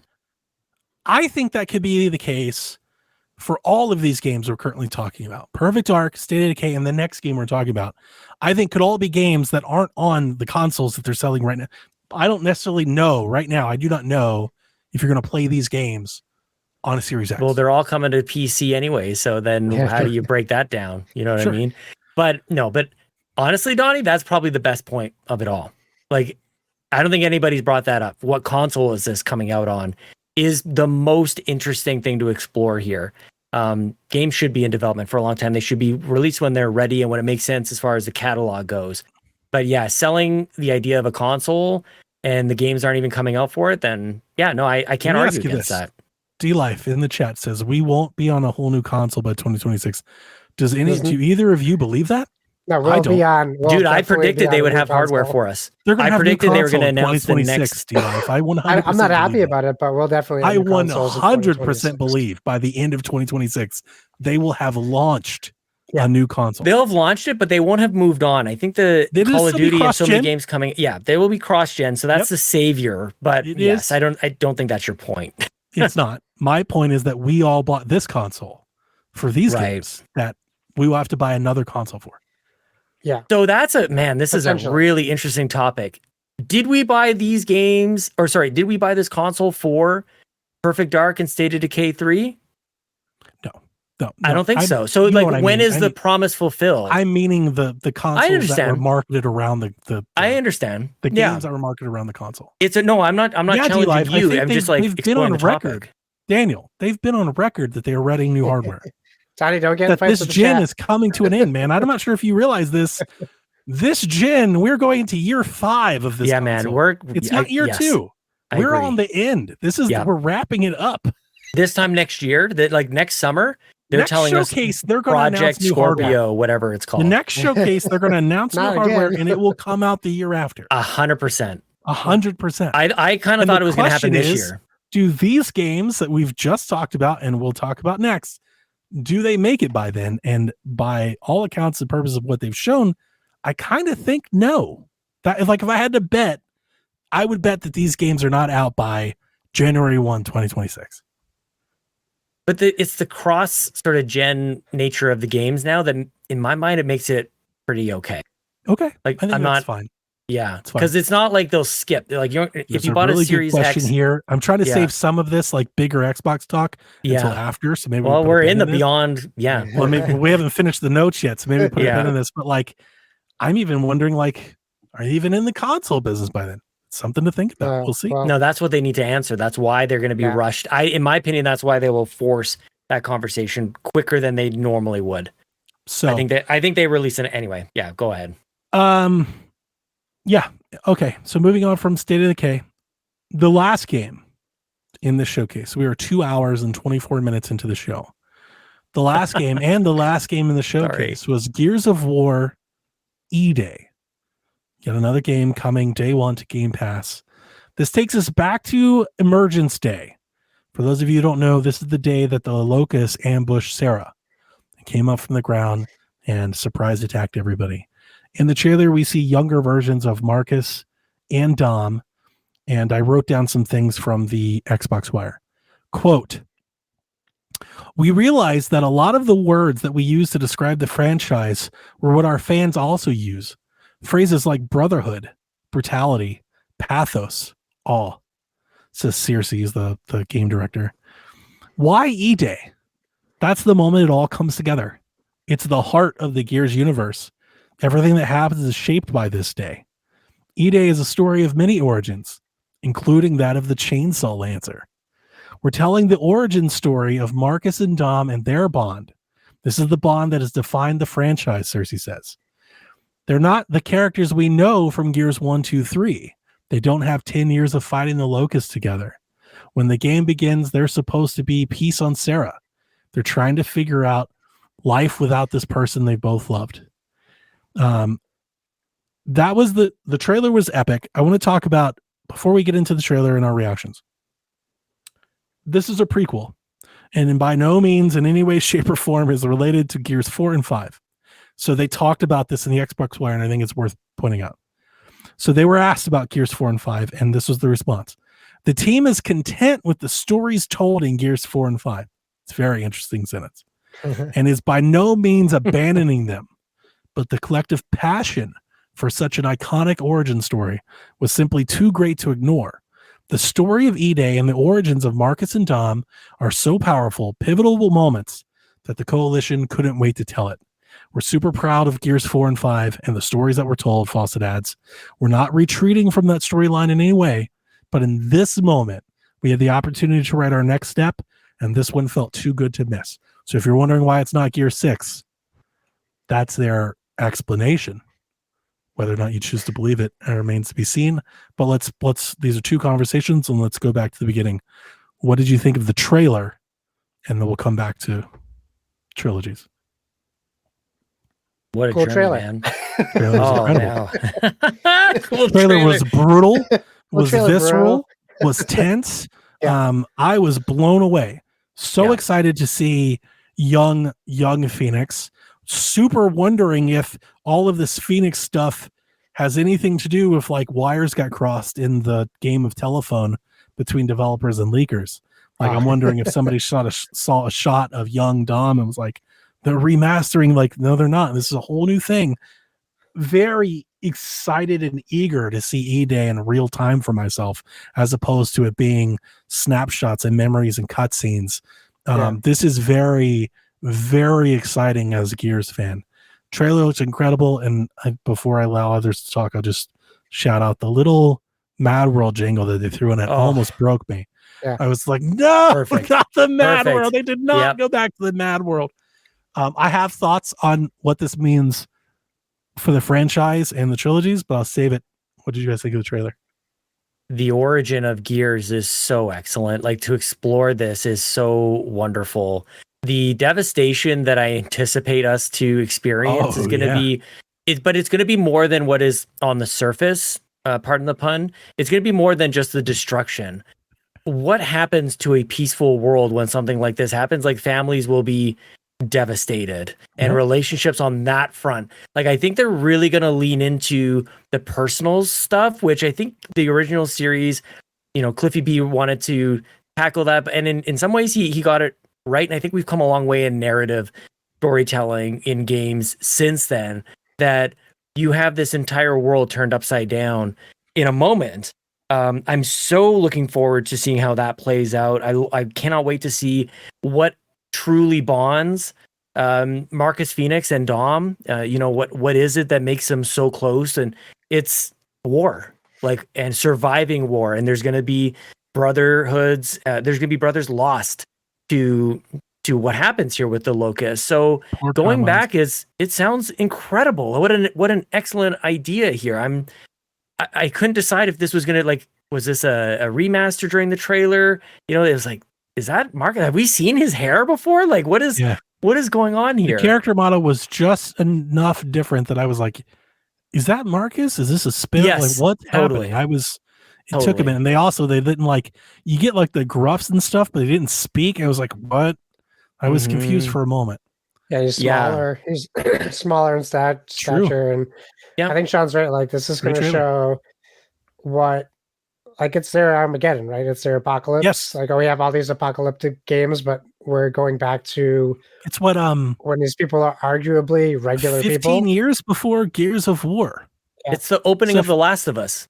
Think of that, but when Gears. Yeah. So for anybody, except everyone has to drink creatine every day to for anybody that doesn't know into their suits. If you go play Gears of War, which is back compat enhanced, or you can play the remaster on Game Pass, this prequel will take place 15 years before that. I think. Yeah. I think it's 15 years. Mm-hmm. There's a whole time. When I tell you there's an entire world that Gears could go in this direction. Yeah. This could be multiple games if they wanted it to be. But sorry, I digress. The prequel. The impact won't land the same though if there's multiple games. This is better than a Gears 6 because it's just investment in the characters that you love and but we don't know them, like you said. Just seeing them through flashbacks back to E-Day. E-Day is this thing, right? That you have E-Day, you have the Locust Wars, and there's I'm just saying there's a lot of time there with Yeah. space for them to sure. fill in Big time. wherever they want. Yep. Yeah. Where I don't necessarily think post 6 or future of 6 they have that kind of flexibility. Yeah. There's a lot of flexibility here for them to do kind of whatever they want. This game Yeah. could be a 2-week timeline of that 15 That's years. good. That's a good point. Like they could tell a whole arc that really takes place over a month or even a full day. Like it could be like a season of 24. Yeah. You know, shout out to Jack Bauer back then. Donnie, like the first time that they're going to throw a grenade into an emergence hole, they're going to discover that that's how you They're handle going to that. figure out how to do it. Yeah. Yes. I think know. that We're is gonna have to just keep the day that firing somebody slaps a heavy emergence chainsaw holes into a with guns. lancer yes. and gives it to him. Yes. It'll be like pulling the Master Sword. Yep. You know, Yeah, like that what is it? The retro Lancer is how they've gone through wars before, but like this is a new enemy and they've got to be torn up. The trailer showcased, I can't remember where I read this, but this revisiting that Locust drone is just a normal dude, just a regular bad guy, but like vicious, really challenging. Like he barely will survive an encounter with just one of physically those. superior. Yeah. Totally. I loved the lasting shot on the trailer was them looking off onto Sarah in Apocalypse, right? Yep. What are they called? The crawlers, the big spider ones that you see that off in the distance. When the Series X launched, I got it early, just by happenstance by Walmart. And I couldn't play any of the new games that were released. They were on the eShop, but I couldn't play them. So the first game I ever played on my Series X was I replayed Gears 1. Yeah. And at the time, I was just like, the thing that I miss? I love Gears 4 and 5, but they've really went a long way away from their horror thematic elements Big time. that are completely enshrouded in Gears 1 and 2. Yep. And this looks like a real return to that, which I could not be more excited for. Yeah. I want dark and gritty and bloody and gory. Like that was Gears. War. Gears of War. They brought the of War back. That's true. They're also calling this Gears of War. I have a suspicion, having watched this, that I was thinking, and I'm interested in bouncing it off of you. Could this be, in any way, shape, or form, influenced or educated by their attempt to launch a live-action movie or series? Because I think it that's wouldn't probably be a bad reason to do it. Yeah. That's interesting. I was thinking about it. You mentioned the line where they say the team is content with the story told with 4 and 5. I didn't like reading that. I was like, I think that's a really you're right to say that's an interesting line. Now, two things and there's probably more to it than I'm even aware of. But Rod Ferguson led Gears 4 and Gears 5. And at the very least, Bonnie Jean Ma was the narrative lead on at the very least Gears 5. She may have done Gears 4 as well, but she moved on as well. She's over at Santa Monica here. So when they say the team is content, it's like, well, Rod and Bonnie are out of there. So maybe the team doesn't. So it was very funny. The reason I wrote those down and brought them up here was that reason. So if I can take your lead. When I read that, I was like, uh-oh. And they're like, we're by no means retreating from them. Like, but it sounds like you are. Like both in function, both in execution and in verbal, it really does sound like we may not, at least not get Gear 6 anytime soon. Maybe is the way I definitely put it. not. If not at all. Like now, I have to prepare for a future where maybe they don't come back to Gear 6, or maybe it's a long time. And I know that they have a live action something in the works with Netflix. And seeing this today, I was like, okay. Gears has a lot of lore. A lot of people that don't play Gears of War don't know that. There's a lot here with the story and the campaign. It's not like a bro shooter Call of Duty. It's essential to know what's going on, to know the characters. If I was launching a movie, I would want to start it on E-Day. Or at least have references to E-Day, like flashbacks. Sure. And if you wanted to have them be synchronized at all and have any understanding, if you're trying to launch one of these universes that are so popular, if you're trying to become the next Fallout, this path that they are showing makes a lot of sense. I hate that you're right about this. I don't know that I'm right. No, I think but the dots line up, don't they? Well, and not to just be contrarian about it, but like truly my first thought about this was just, again, a statement that's being made by Xbox. It's like, we're here. This is a big deal. You want to be here. This felt like a win back strategy to me, that Gears was going off in its own direction, whether they're content with it or not. I feel like some of the players they could watch people just like walk away from Gears. Yeah. And how do you win them back? Wasn't super into Gears 4 and 5. Yeah. Especially 5. Yeah. And they, you lock in on a trilogy that people 2 parts of the way through aren't really like. You and I love it. There are those of us who love it. I love it. Gears 4. But there are drones of people, pardon the pun, a lot of people don't, who didn't love that direction and who prefer. They message Cliffy B on a daily basis. We wish you were on Gears. Bring us back to the promised land. Like maybe this is as close as that gets. So you're probably right about the movie or the series. To me, this was more about just like getting people back and getting back to basics. I think you could be just, if not more, right than I was just throwing out a suspicion. It's just an idea. Could be both. Yeah. It could be both. I do think you're right in terms of that. I do know that the Gears fan base has been somewhat fractured, honestly, ever since Kate. Yeah. But more so, I think Gears 5. The point that I was making earlier that I'd like to finish is that with this being on E-Day and having so much time before Gears 1, you could absolutely tell an E-Day story here with Gears E-Day, and you could do Gears E-Day 2, 1, 2, 3. Yeah, and if these games take 5 years a piece to make, you literally could be looking at, we have no idea, but could be looking at 2035 before they ever come back to anything else. And that's not including spin-offs. That's if they do a trilogy. They typically work in trilogies. So I think that's a fair thing to assume. Not if they use AI to cut the development time in half, Donnie. Good point. I don't expect, though, that we'll go from Gears E-Day to Gears 6. That's not my expectation based off today. Like, I would be surprised if they did that. I don't think they're going to do that. This is a lot of work. It's a lot of UE5 work. It's a lot of engine work. Like, it seems strange to me that you would do all of this now and then go back to complete the trilogy.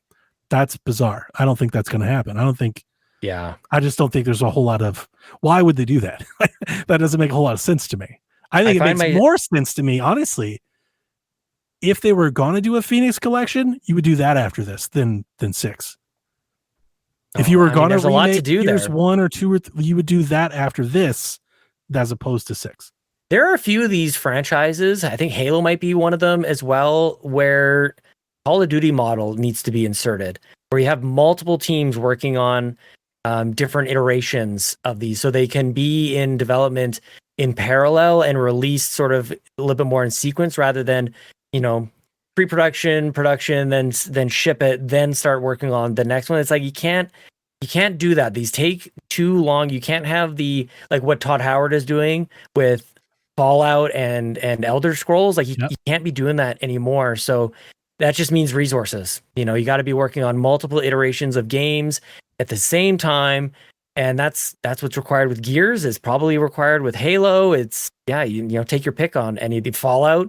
Another one of these things. You need not B teams, but you need to be able to rotate. Say at least 2. Yeah. You could have 2 games in active development. So that's all to say this. We talked about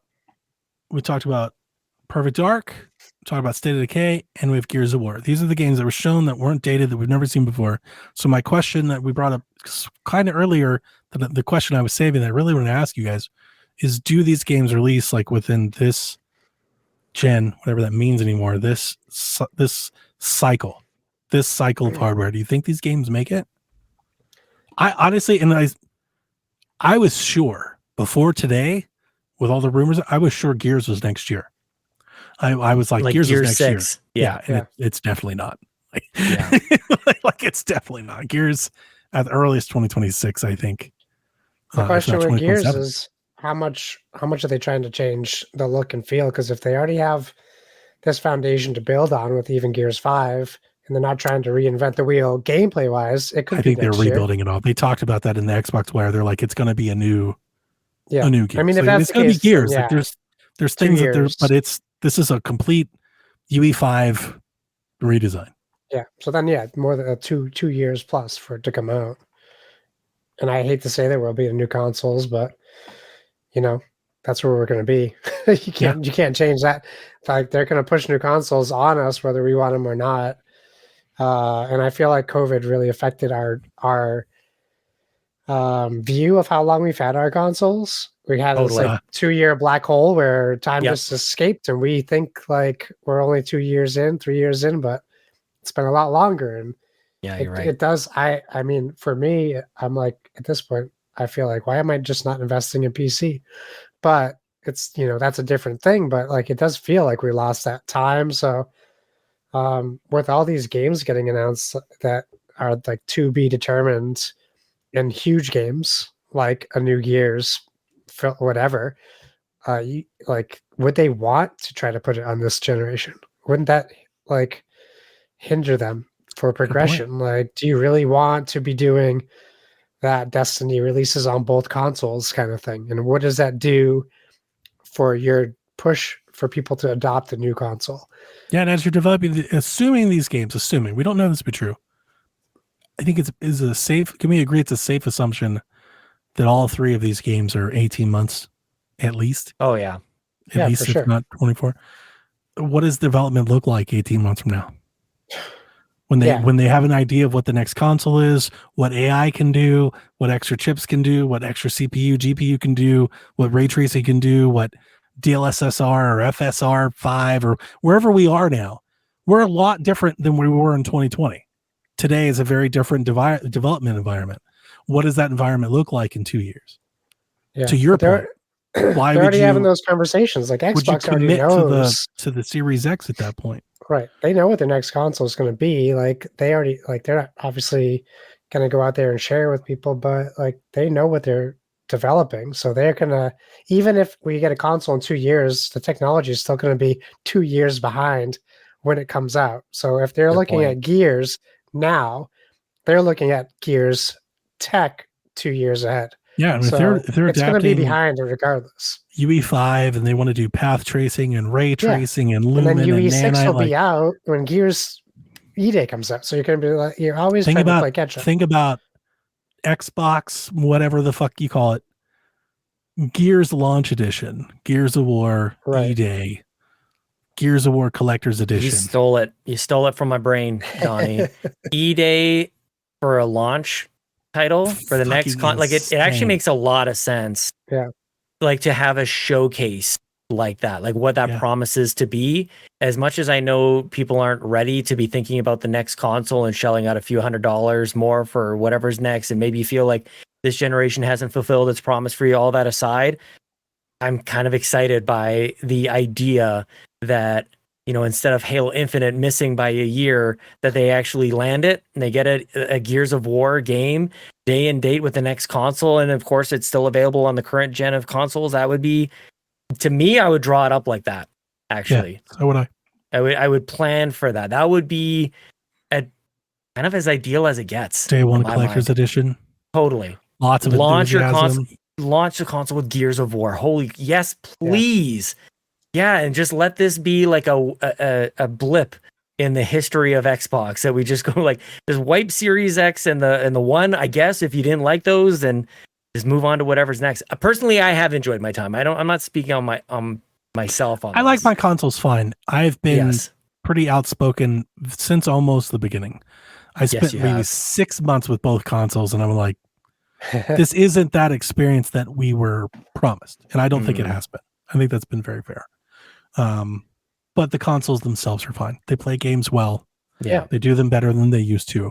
But like compared to PC specs, they're not on par with PC stuff at the time, like 4 years ago. Like they weren't the generational shift I think we were promised.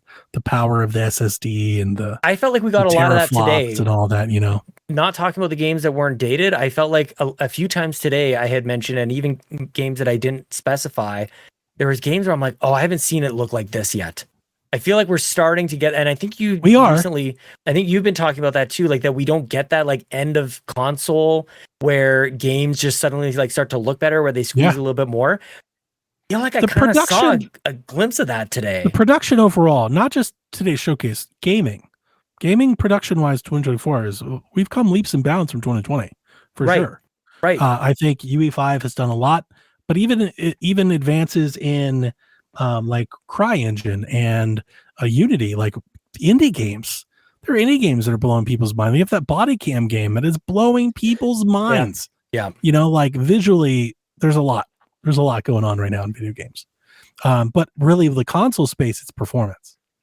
Like you can really throw things on screen that look great, but what's the performance like? Yeah. You know, and I think right now in the console space, we're still making trade-offs. Whereas this console generation was supposed to be no trade-offs. It was supposed to be you can do 4K or we can do performance, or like this was supposed to be, you can have it all. And I just don't think we've had that. We haven't had it all. We still have to pick and choose. And it'd be nice to get to a point where, and I've realized video games, you never get to that point, but I thought this console generation, when we started, like if you snap back, roll back the tape, go to PSVG YouTube, go pull a podcast from 2019, when I was first hearing about the technology, you're hearing about the SSD and the direct storage and decompression, like it sounded next gen. I was like, holy shit, it's going to blow us away. And it's better, but it didn't blow us away. And I think that next gen will. I think that's what it is. I think that next bridge will be like, holy shit. Okay, so I had a few more things written down, but again, now that we've went through the entire showcase, now's a great time to pause and just, what'd you think of the show overall? I thought the show was incredible. I think it's by far Xbox's best show they've ever had. If you're grading the showcase in a vacuum, I would have liked more games to be soon. I think a lot of the exciting parts were out in the future. I don't think that's uncommon to any showcase. I think that's most showcases. So that's not it's nothing I'm being critical over. But I still think the show was great. Like I said, it had that big fight feel. Watching it live, seeing like the feeds of reactions, I mean, you can tell it definitely won people over. People were like, oh shit, Xbox is cooking, because they showed up with the stuff that people wanted to see. And I want to pull back to PSVG last week. Something Dev has brought up, something we've talked about on and off again for like 2 years, of like Xbox, like feeling Xbox, you know, like get back to like doing the things that you love to do, as opposed to like trying to be a version of something else that everybody wants, and show nothing against showing off persona and shit, but like that's not Xbox faithful. It's never been the brand. It's never been their thing. Showing up with fucking Doom and Call of Duty and Gears of War, and that's a fucking Xbox feeling showcase. And I think that more than anything, really, it had to excite people that have been on this ride for some time, because it felt 360-ish for sure. Yeah. It has to be. Like there's nobody that cannot feel that way. Like we haven't seen them throw their weight around like this since then. Man, how do you put it better than that? Go ahead, Josh. It's funny that you say that, because while I was watching it, the question popped into my head. What is an Xbox gamer? What kind of gamer is an Xbox gamer? Like a PlayStation gamer, we know, right? First party, a lot like in love with the first party HBO, third party JRPGs, yeah, Japanese Nintendo. Games. We know that Nintendo fan base. What is an Xbox gamer? And like, I think you like this showcase showed it. It's just everything. Fucking first person shooters, Dooms, right? Call of Duty, like kick ass. You know, like but there's also room for mixtape. There's also things like, it's just kind of everything. Hellblade and Ori every now and again, but like we were getting those games without these. Yeah. Is it like an Americana that you're kind of after there? Like it's like, this is the American console. I've always made in America. I've always said and thought that Xbox, Xbox and Microsoft is an American company. In the gaming realm, in the gaming space, on the 360 days, they really went hard for the American gamer. There wasn't a whole lot of this focus on, we want to win in Japan and we want to win in Britain, because they were never going to, and they didn't try. Like back then, Peter Moore, give a shit about that. He had Madden on stage and ESPN. Like it was very much that. You know, we talk about the console wars and we do these numbers. Those numbers admit that Xbox doesn't do shit in Great Britain and does shit in Japan. Like if you want like a real true to true console war, you should put up the North American numbers, because that's where like the console war is won and lost. Right. That's where they're really going head to head. In other regions, they're not really going head to head. Those aren't apples and apples. They're apples and oranges. So it was nice to see, and I honestly feel like that. I said this once they bought them. This is where the acquisition of Call of Duty fits right at home. Like this fits right at home. This is right where, I don't want to dare say supposed to be, but I am from that 360 era where the marketing was there. And I've always played Call of Duty on Xbox because I've always associated Call of Duty with Xbox. Same. And I'm totally fine with it being everywhere else. I would never want to make Call of Duty exclusive. I think it's ridiculous. Same thing for Doom. But when you're doing the marketing and you have a showcase, this is right. They're right where they're supposed to be. This is where they should be showed off. This is where their trailers fit. The showcase seemed to like remove all, like a lot of the questions that a lot of people have had. Like, what's up with Game Pass? I think, and you and I have talked about this as well, Donnie. Like taking a sidestep from that topic and just kind of going. There are a lot of day one on Game Pass games, and it wasn't just the first party stuff. It 19, that weren't, and I'm not counting. And for that number, I'm not counting any expansions. I don't care if they're free. I omitted all of that. 19 day one and Game Pass games. Day one and Game Pass, brand new releases. 19. Aaron Greenberg tweeted 18 coming to Game Pass day one. So maybe I'm off by number. Yeah, but my point is, recently you and I have chatted about like, are they falling off on Game Pass? Are they rescinding on the promise of Game Pass? Are they going like, maybe this wasn't such a good idea? Like a lot of questions about the commitment to Game Pass. I still kind of feel that way. There's a lot of games here. A lot of them are first party and a lot of them are in the distance. One of the things that wasn't here today was like a big third party game in Game Pass, which is something I think we've kind of gotten accustomed to. We do have Flintlock. Maybe you like count that. That's one that definitely is one that I count. Yep. But like, Expedition 33. Typically they've had like that big, I thought like for me, like Silksong probably would have been that, like a wave making, third party game in Game Pass. They've had like one of those like every year generally. And I don't think this year they had one. Unless you count Flintlock. Which I wouldn't, but if you do. I mean, I kind of do. I'm excited to play it. I just don't think it's going to be big by like attention grabbing metrics. I think Expedition 33 day one on Game Pass. I thought it looked really good. Yeah, I mean, I liked a lot of games here, and so they were tied to Game Pass. I feel like we just hadn't seen like such clarity on it in a long time. It was every trailer. Like we got that splash screen. Yeah, on Game Pass. That's really the base of my point. You've always been that. You want that in every show, every industry. Yes, because that's everybody's question. And for those that didn't have Game because Pass, they had so many trailers bleed together. I will tell you this: at some point during the show, they showed that trailer, and I got lost. I was like, "Wait a minute, was this for the game that just showed, or the game that's showing?" Oh yeah. Yep. I was like, which game? Like, I need banners. Yeah, they used to kind of put it on the bottom of it. Yeah, I need lower thirds. Like, there was a point during the show. I was like, wait a minute, is that last game in Game as this game in Game Pass? That's like, I don't know. Yeah, that's fair. Yeah, the transition screen was a bit much. Yeah, Stalker 2 coming to Game Pass. I think that's a big deal. We're still waiting on games. We're supposed to get 33 Immortals. Replaced wasn't here. Replaced is playable. People are playing Replaced. People are playing it. Yeah, and it wasn't here at all. Yeah, Immortals 33, another 33 game, which is confusing. Wasn't at the showcase, but it's there. Wu Chang coming to Game Pass. Like, yeah, I don't know. It's funny that it's just different perceptions. But I walked away from that thinking like I was happy to see both first party and third party deals being made for games that look promising and not just like this game will never survive anywhere else, so I guess toss it into Game Pass and give it a shot. Like these look like games that people probably would buy. That other game that right, and that's not what people have been saying about Game Pass lately. Not even say it that way, but that's perfect. That's coming to Game Pass wasn't here today either.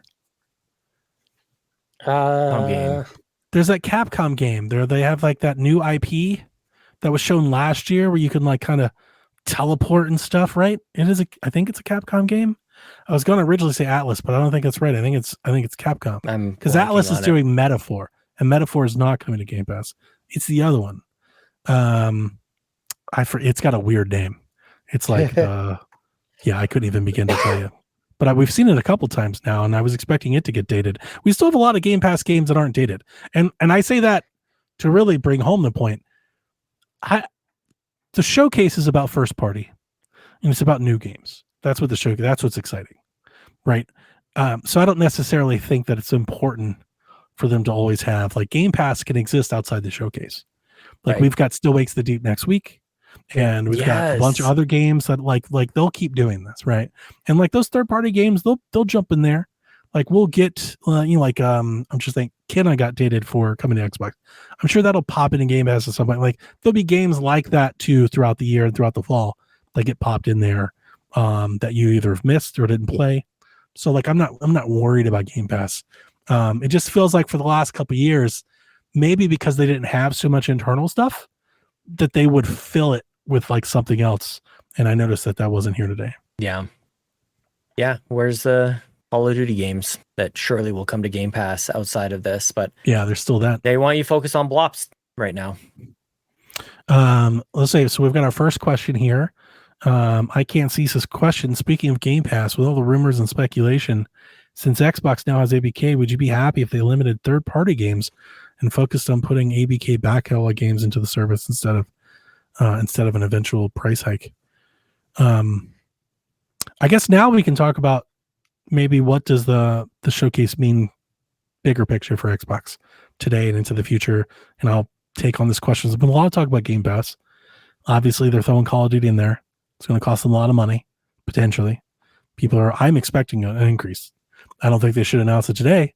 I think that's, and well, here's the thing. I want to put a pin in this for a moment. I didn't write this down, but I have it on my notes over here. Something I wanted to ask you. The showcase was great. I think it's the best showcase they've ever done. So the question I wanted to ask you guys, somewhat cynical, is how are they going to screw it up? Because that seems to be, like the comment seems to be what's been happening, and it's like we know it's coming. I think they're going to raise the price of Game Pass. I do by the end of the year, probably. And I'm totally okay with it. I think they should. I think they have to, right? I do. Yeah, I think they have to do it. Even if they don't want to do it, they have to. I don't think they have to. Yeah, because they're just Game Pass has been such a great deal for so long. It's like the fact that Call of Duty is going there. Yeah, 100%. Throw $5 on the end of it. It's fine. But do you think they're going to do something like what Sony did and try to tier it off so that you don't have to have PC or you get? Like, I really hope. I noticed there's one right now where you get like 30 games instead of the full Game Pass Core. That's like their gold. I really hope not. But with this being Microsoft and analytics, and they probably will. And I'll hate it then, just like I hate it now. But to me, I would actually, here's what I would do. I would stop selling Game Pass on 1 month increments, period. Yeah. If you sign up for Game Pass, you're in for 3 months, whether you want to be or not. Like I would start there. That essentially kind of raises the price for Game Pass on casuals. Anybody that's coming and going, right? You get more out of them. The other things that I would do is I would just say, hey, PC, console, you're all just Game Pass Ultimate now. And that effectively raises the price of Game Pass. I think the fact that you've tiered down to be cheaper is lowering the cost. What you do is you just get everybody back to Game Pass Ultimate. This is a long way of saying that I was right the first time that they shouldn't have tiered it out to begin with. Should have just been Game Pass Ultimate. And what I would do is I would add streaming to Core.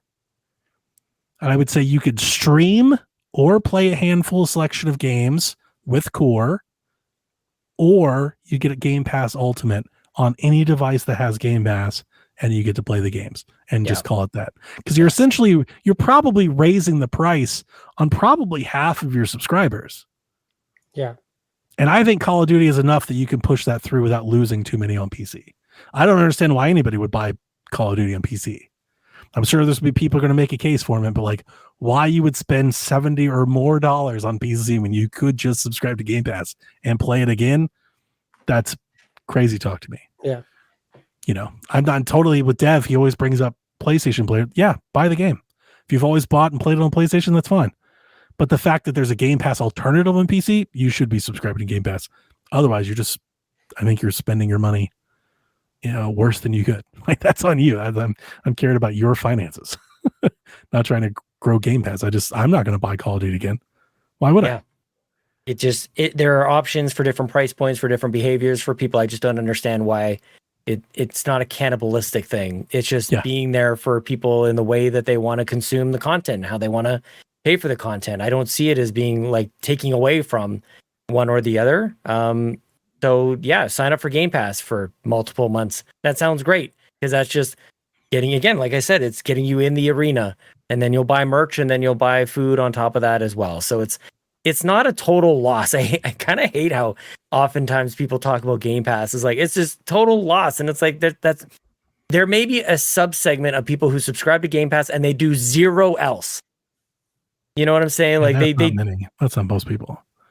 Yeah, I think most people, they have Game Pass and then like it's a sunk cost of just being in there. And then they also buy games. They also do other things. Expansions and buy DLC and buy This is where the analytics, I think, would be very fascinating to see the total dollars spent for people who are subscribed to Game Pass versus not subscribed to Game Pass. And that's what Microsoft is looking at. Because I'm positive those of us who are subscribed to Game Pass are spending more, even though we have a subscription that gets us I can only talk about my own spending behavior, but even in somebody who I mainly play PC these days and I am multi-platform gamer, I have everything and play across everything. I buy more games because I have Game Pass than not. Yeah. Right. It's because I have Game Pass and I don't have to account for money for Avowed and Call of Duty and Indiana Jones. I feel free to go blow money. Today, before this call got started, there's a deal at Best Buy where if you spend a certain amount of money, you just get $50. I just bought gift cards. These guys were on the call. I was like, I'm just going to buy $150 worth of gift cards because I know I'm going to spend it. And a big part of that is because I'm getting covered on so many of the games that I would be spending that money on instead. Yeah. So that is a part of it for sure. Part of me wants to just look up like Office 365 plans and go like whatever they're doing over there. Just bring over a Game Pass. 365. But I'm very lucky that my work offers a discounted rate, so I'm lifetime member at 365. That's what they'll offer for Game Pass is like workplace licensing plans. If they do that, that's how they'll get more people mad at. That's how they ruin it. That's how they ruin today's show. Xbox 365 or Candy Crush, some sort of mixed Candy Crush.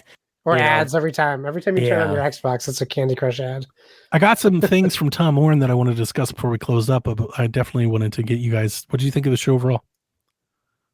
It was very good, but I think to get me to the level you were at, I would have needed what we talked about at the beginning, like either a stealth drop or some Game Pass stuff. Sure.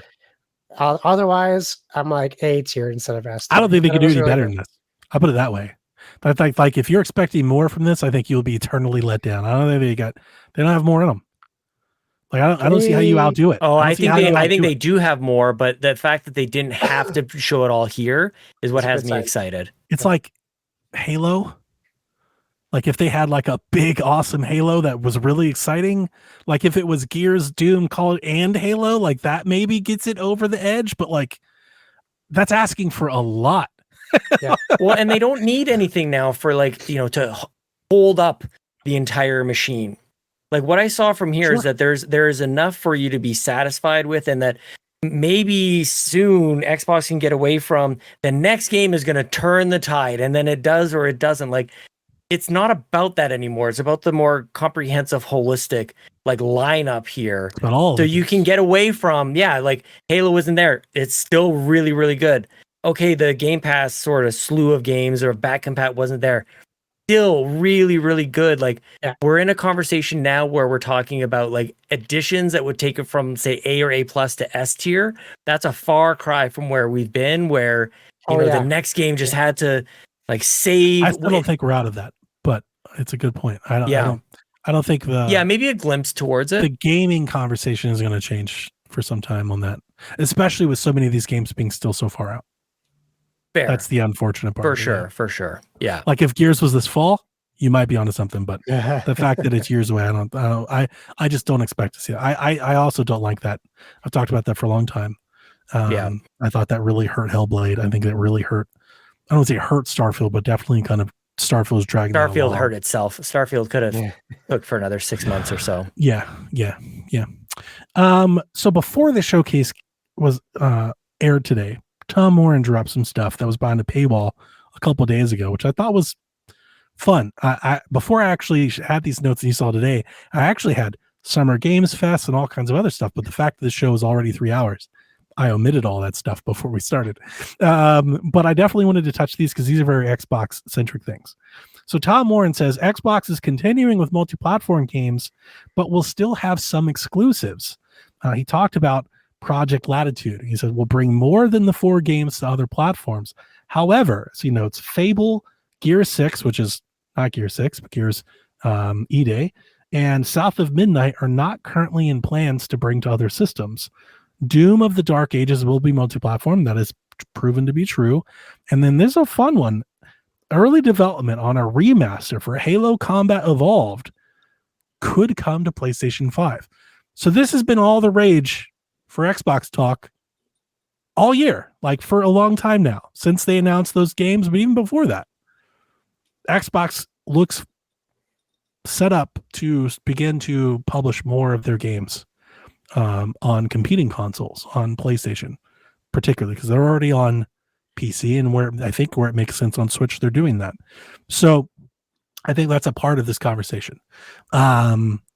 With the showcase that you just saw in the games, where are you at on this initiative of theirs, and or what you think it means for their platform and or their business? I'm not sure if you separate them or see them as the same.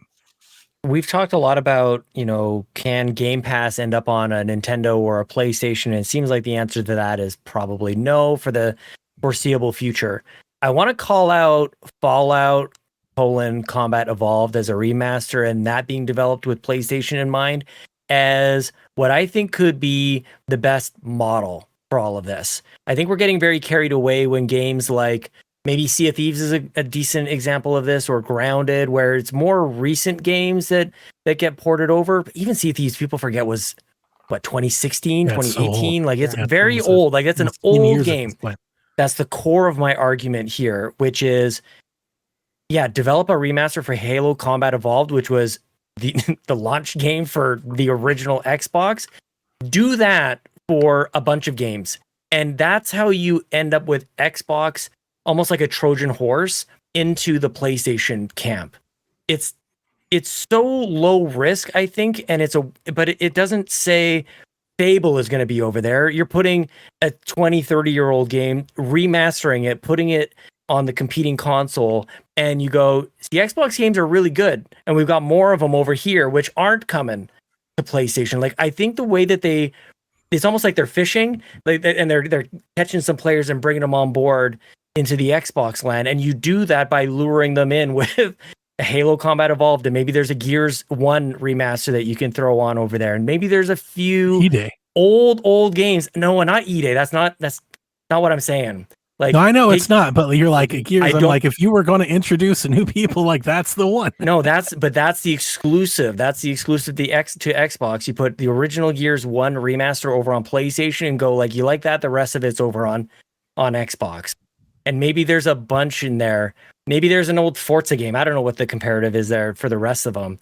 But like, go back in your catalog, remaster it, put it on everything. But the new stuff, the true new stuff, is on Xbox. I think that could be a really interesting way to look at it. But maybe it's just me. I don't agree with that. But I want to let Josh in. I don't disagree with Sean. I think that these are still console wars after all, and you have loyalty to your fan base. And if you are putting these beloved game franchises on other consoles where these people spent their hard-earned money on an Xbox instead of a PlayStation, you're kind of being disloyal to your fans. And that's where everyone starts getting loud on the internet, because it's not that all those people are negative.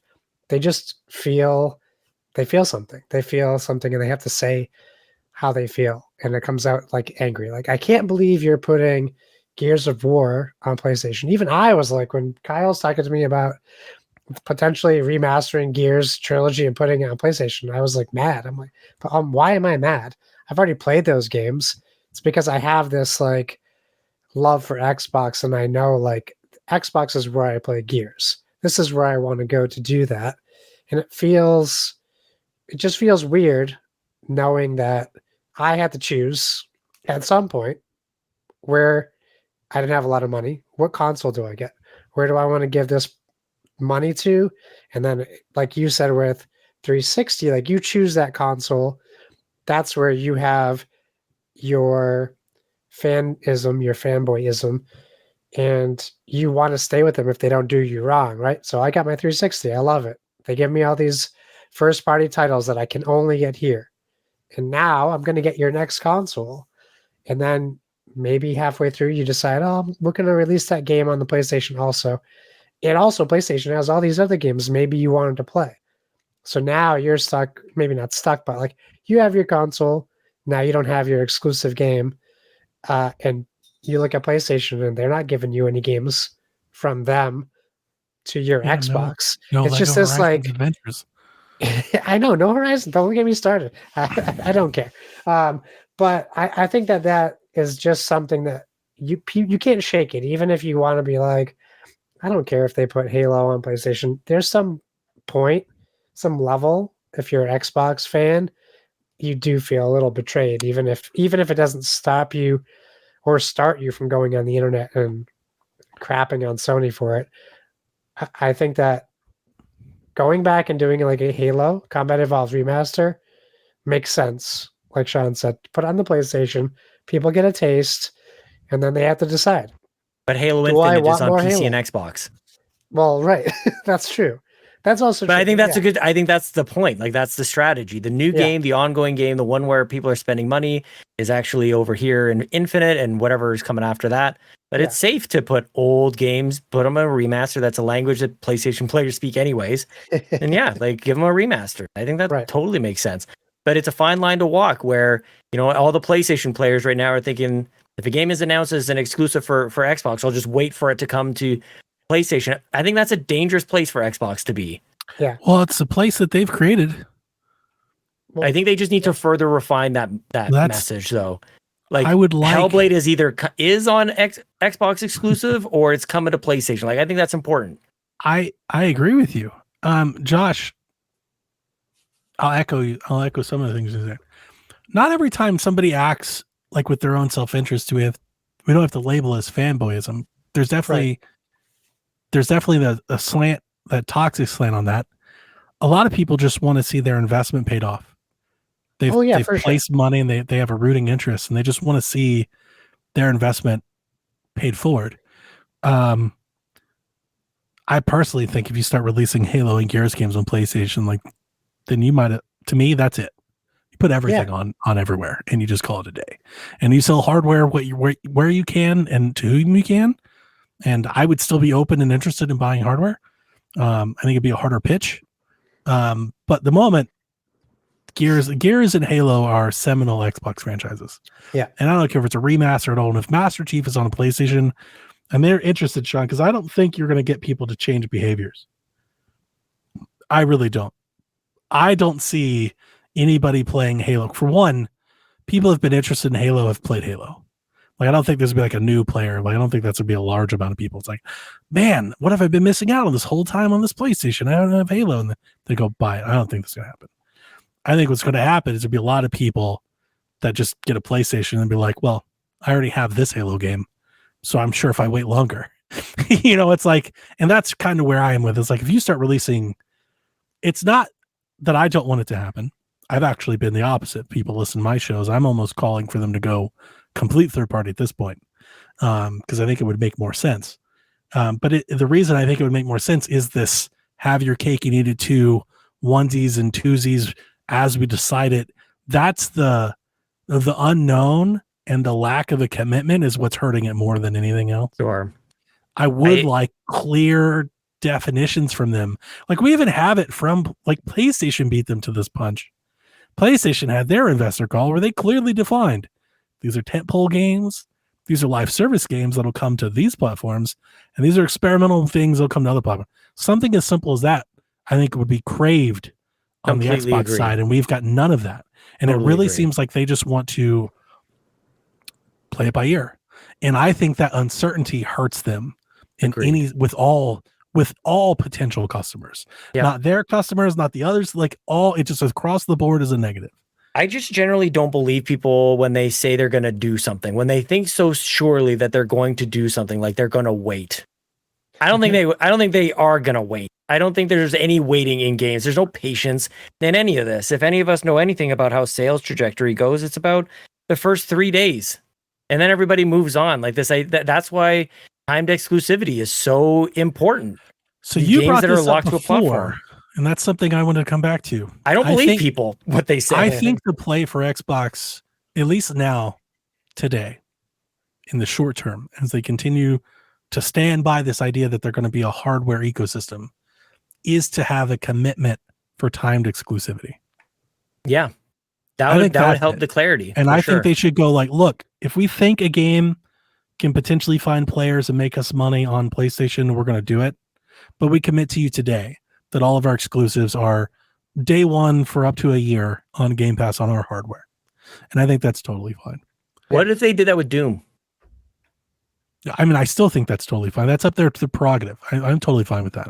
Yeah. If they wanted to make do Doom that a time exclusive, I think that'd be fine. I don't mind that it's multi-platform. I don't care.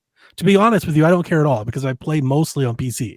So that's like my honesty is that I play mostly on PC anyway, so I really don't care. But it's the acknowledgement to go back to you, it's Josh. It's not that I'm an Xbox fan and I want them to win the war. Right. It's the acknowledgement that like with every release that you put somewhere else, it comes at a detriment to your ecosystem, and a detriment to your base means a detriment to Game Pass. There are real cascading effects to this. And if you want to have your cake and eat it too, then I say rip off the Band-Aid. Yeah. Like if we're in that situation, we're like, okay, then publish everything wherever you can, make as much money as you can, and just focus your hardware offerings, like literally center it on Game Pass. It is just a Game Pass machine at that point. Yeah. And just call it that. We've got the Game Pass portable and the Game Pass console, and you got PC. But that needs to come at the start of a console generation. You can't do that to your fan base in the middle or end of a console. And I think that might be why they're wanting to kick off the next generation soon. And that would be fine because then you can make an informed. And I think that's why we're not getting a Pro. I think this PS5 will come and go. I think that's probably where they're headed. Yeah, they're ready. And their hardware, I always thought different, and maybe the handheld is that, and maybe it is different. But I think their next handheld will come with a clear, less focus on like becoming like the console king. They'll be like, we have this hardware and it's great, but our games are everywhere, pick and choose whatever the fuck you want to play it on. And I'm totally fine with that because part of me wants to say a showcase like this today, as big as it is, if every one of those games were coming everywhere, today's showcase would be celebrated in a much different way. Sure. We'd be talking about like the king of gaming, like the king of E3, like everybody. Think of the compounding commentary weight that would happen today if all of these games are just on everything. And if it literally was, this was the showcase for all gamers. Everybody could play the stuff. It's met with like a huge different reception. And I think that's the kind of big thinking that I think is at the head of that's what you're Microsoft say. folks. You've got Satya Nadella. That sounds that's like where their head is. That's where I think they are. They're like, where do we get bigger? I think they look at the consoles like it's holding them back. The consoles, obviously it is. There's no doubt about that. It's just interesting because like Xbox is like part of my identity, so it's weird to have to think that I have to let that go. Maybe potentially. Well, until they can get Game Pass on another system, which I've floated the idea of doing a first-party Game Pass, and I'm not so sure that that's not the path that they're on. But until they can do that, there still is a reason to have hardware. And there's still a valuable reason to own that hardware. I would still own that hardware. You know, if they came out with a console platform, they're on PC. It's a pretty big platform. Exactly. Yeah, I still have their hardware. It's a pretty, and that's the interesting thing is that maybe. But I would still have it for the TV. Like even in that aspect, I would still have the hardware. I'm still interested in the hardware, even if it's a play on Game Pass. I think one of the big things about this when we think about like getting Game Pass to other platforms is like, how do you do it well? How do you land on another platform and go like, we're here, by the way? Like they've landed on PC and they don't have a stronghold there. Not even close. Not even a little bit.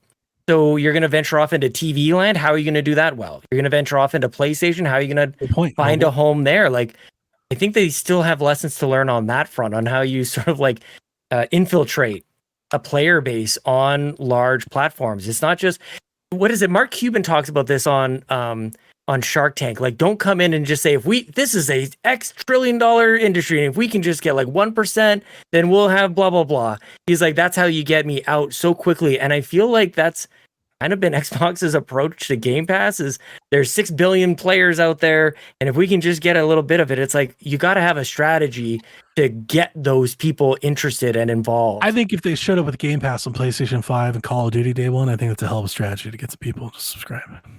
Yeah, you just got to sort out the rest of the mess, though. Yeah. That some of those games aren't on PlayStation. Yeah. The ones that are on, you know what I mean? Like, and that's the same. That's what I'm talking about with PC. It's not. 100%. It's a different offering on PC. That's why I've always thought the streaming app would be the first way in. You find a way to get the app on. Yeah. Then you're removing the technology part of it, the box part of it. You're just you're Netflix. But then you're relying on unstable infrastructure in the United States. Sure, for most to try to play Call of Duty on 1 gigabyte. Not working. That goes back to the Ethernet cable getting installed on the original Xbox. I think a firm commitment on timed exclusivity or the type of games that they would make multi-platform, I think it's needed for Xbox customers. Yeah. Not just fans, for customers. I think it's fair for customers to have that understanding of what to expect, to have clear-cut expectations. Right now, we have no expectations. No doubt. We don't know what it could be. As my alarm goes off on time. For sure. You're going to blow up. Yeah. Somebody fill 10 seconds here. Sean mentioned 24, and now all of a sudden. Oh, man, that's totally the timer. The very end of it, man. Yeah, it's interesting that these still linger on. These questions still linger on. I would love to see. They're going to until they get answered. No, I don't think that they're wrong to be asked. I'm hung up on this PC thing and just going like this presentation today really was console centric. I'm sure there's a bunch of that games that are coming to PC before today's conference or showcase from Xbox. I was wish listing literally hundreds of games on Steam. Same. This whole weekend to me has been so PC centric that maybe that just suggests that it's even more difficult now more than ever for Xbox to make a landing there. I heard this this is a YouTube video. It got recommended to me, and somebody said, okay, with the idea that like the Steam Deck hasn't sold tens of millions of consoles, right? So I understand that. It's not like a console, but just bear with me.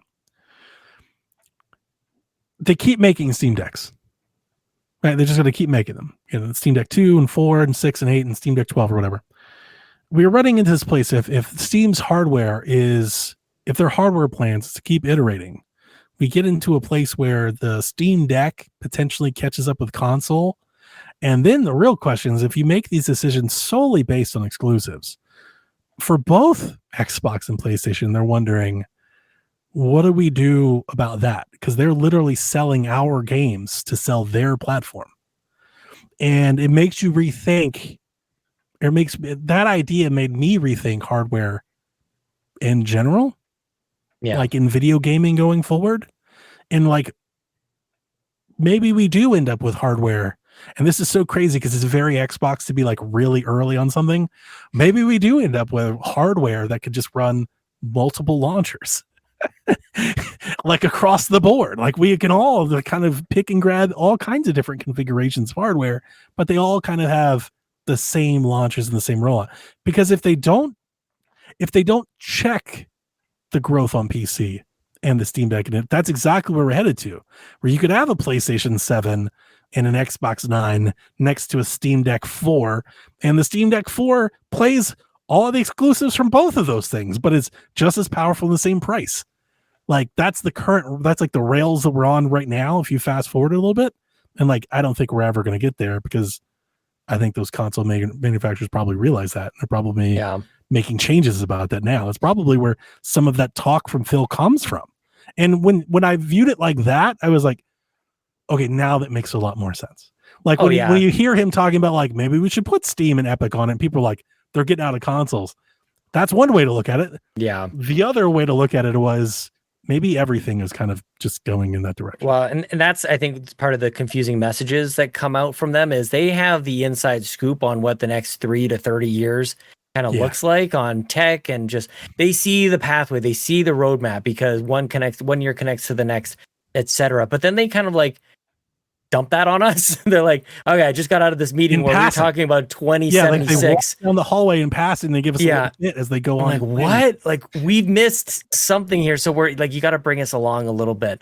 It's interesting, like for me to hear so much of, PC gaming is like where it's at as somebody who grew up as a PC gamer, and I only flipped over to Xbox because of how close it was to PC. It was the most powerful console, back then in the PS2 and GameCube days. It's like, holy crap, I've never seen anything like a lot this. of games were late to PC, and now But I always felt like on the the outs as a PC gamer. It was always the cool kids who had the PlayStations and the Nintendos and all these things. And the PC gamers were weird. And it seems it's very weird to me, but also very gratifying. It feels gratifying. It's like, RGB and fans and stuff. I was like, well, I mean, the RGB is like, that's. You came and asked me for a $2,000 gaming laptop. I was like, go play your Series S. Dude, no, I was I was there playing Half-Life, making fun of GoldenEye. I still enjoyed playing GoldenEye, but I was like, Half-Life is where it's at. Unreal. Like, what do you guys, do you have any idea what we're doing over here? Like, that was my childhood. And here we are, worried about PC dominating everything. It's like, I was right. Back in the 90s, like I was onto something, man. Fortnite and Roblox too. Like, keep that in mind. They need a PC to do that. Oh, whatever. But they could have a $300 PC for most of those games. They just kind of see things coming full circle as consoles morphed into PCs. You're like, well, we've been here all along. That's what we've been saying. Honestly, but it's all about money. If you think of that Steam Deck thing, and Steam Deck's thing is that it's PC, but it can run these other things. If Xbox was to take that page, it can run it. Right. And if Xbox was to take that page and be like, well, we do the PC, like, let's just do that. And now you're either joining them or picking and choosing between those two. And it puts a lot of pressure on others to follow suit. Because eventually you get to a point where it's like, in a world where you have multiple options that do everything and a couple options that only do one thing, then you go, why would I buy the thing that just does one thing? Yeah. Right. Yeah. So better do sports, TV sports, Connect, all that stuff. Just throw us right back to the Xbox One. You only need one. It's the one thing you need. This has been a great 3.5 hours. It's been a lot of fun. Is that it? I do want to wrap the show, but I want to say I had a lot of fun today. Not just in this podcast, just the showcase. Yeah. It was a lot of fun to be an Xbox fan today. Like, it definitely, like, they delivered on the promise of what they can be. They still have to deliver, right? I'm not over the moon because I'm still holding on. I'm still somewhat reserved. I was kind of going into this show this way. I'm almost protective. I'm like guarded. Yeah. You've been hurt.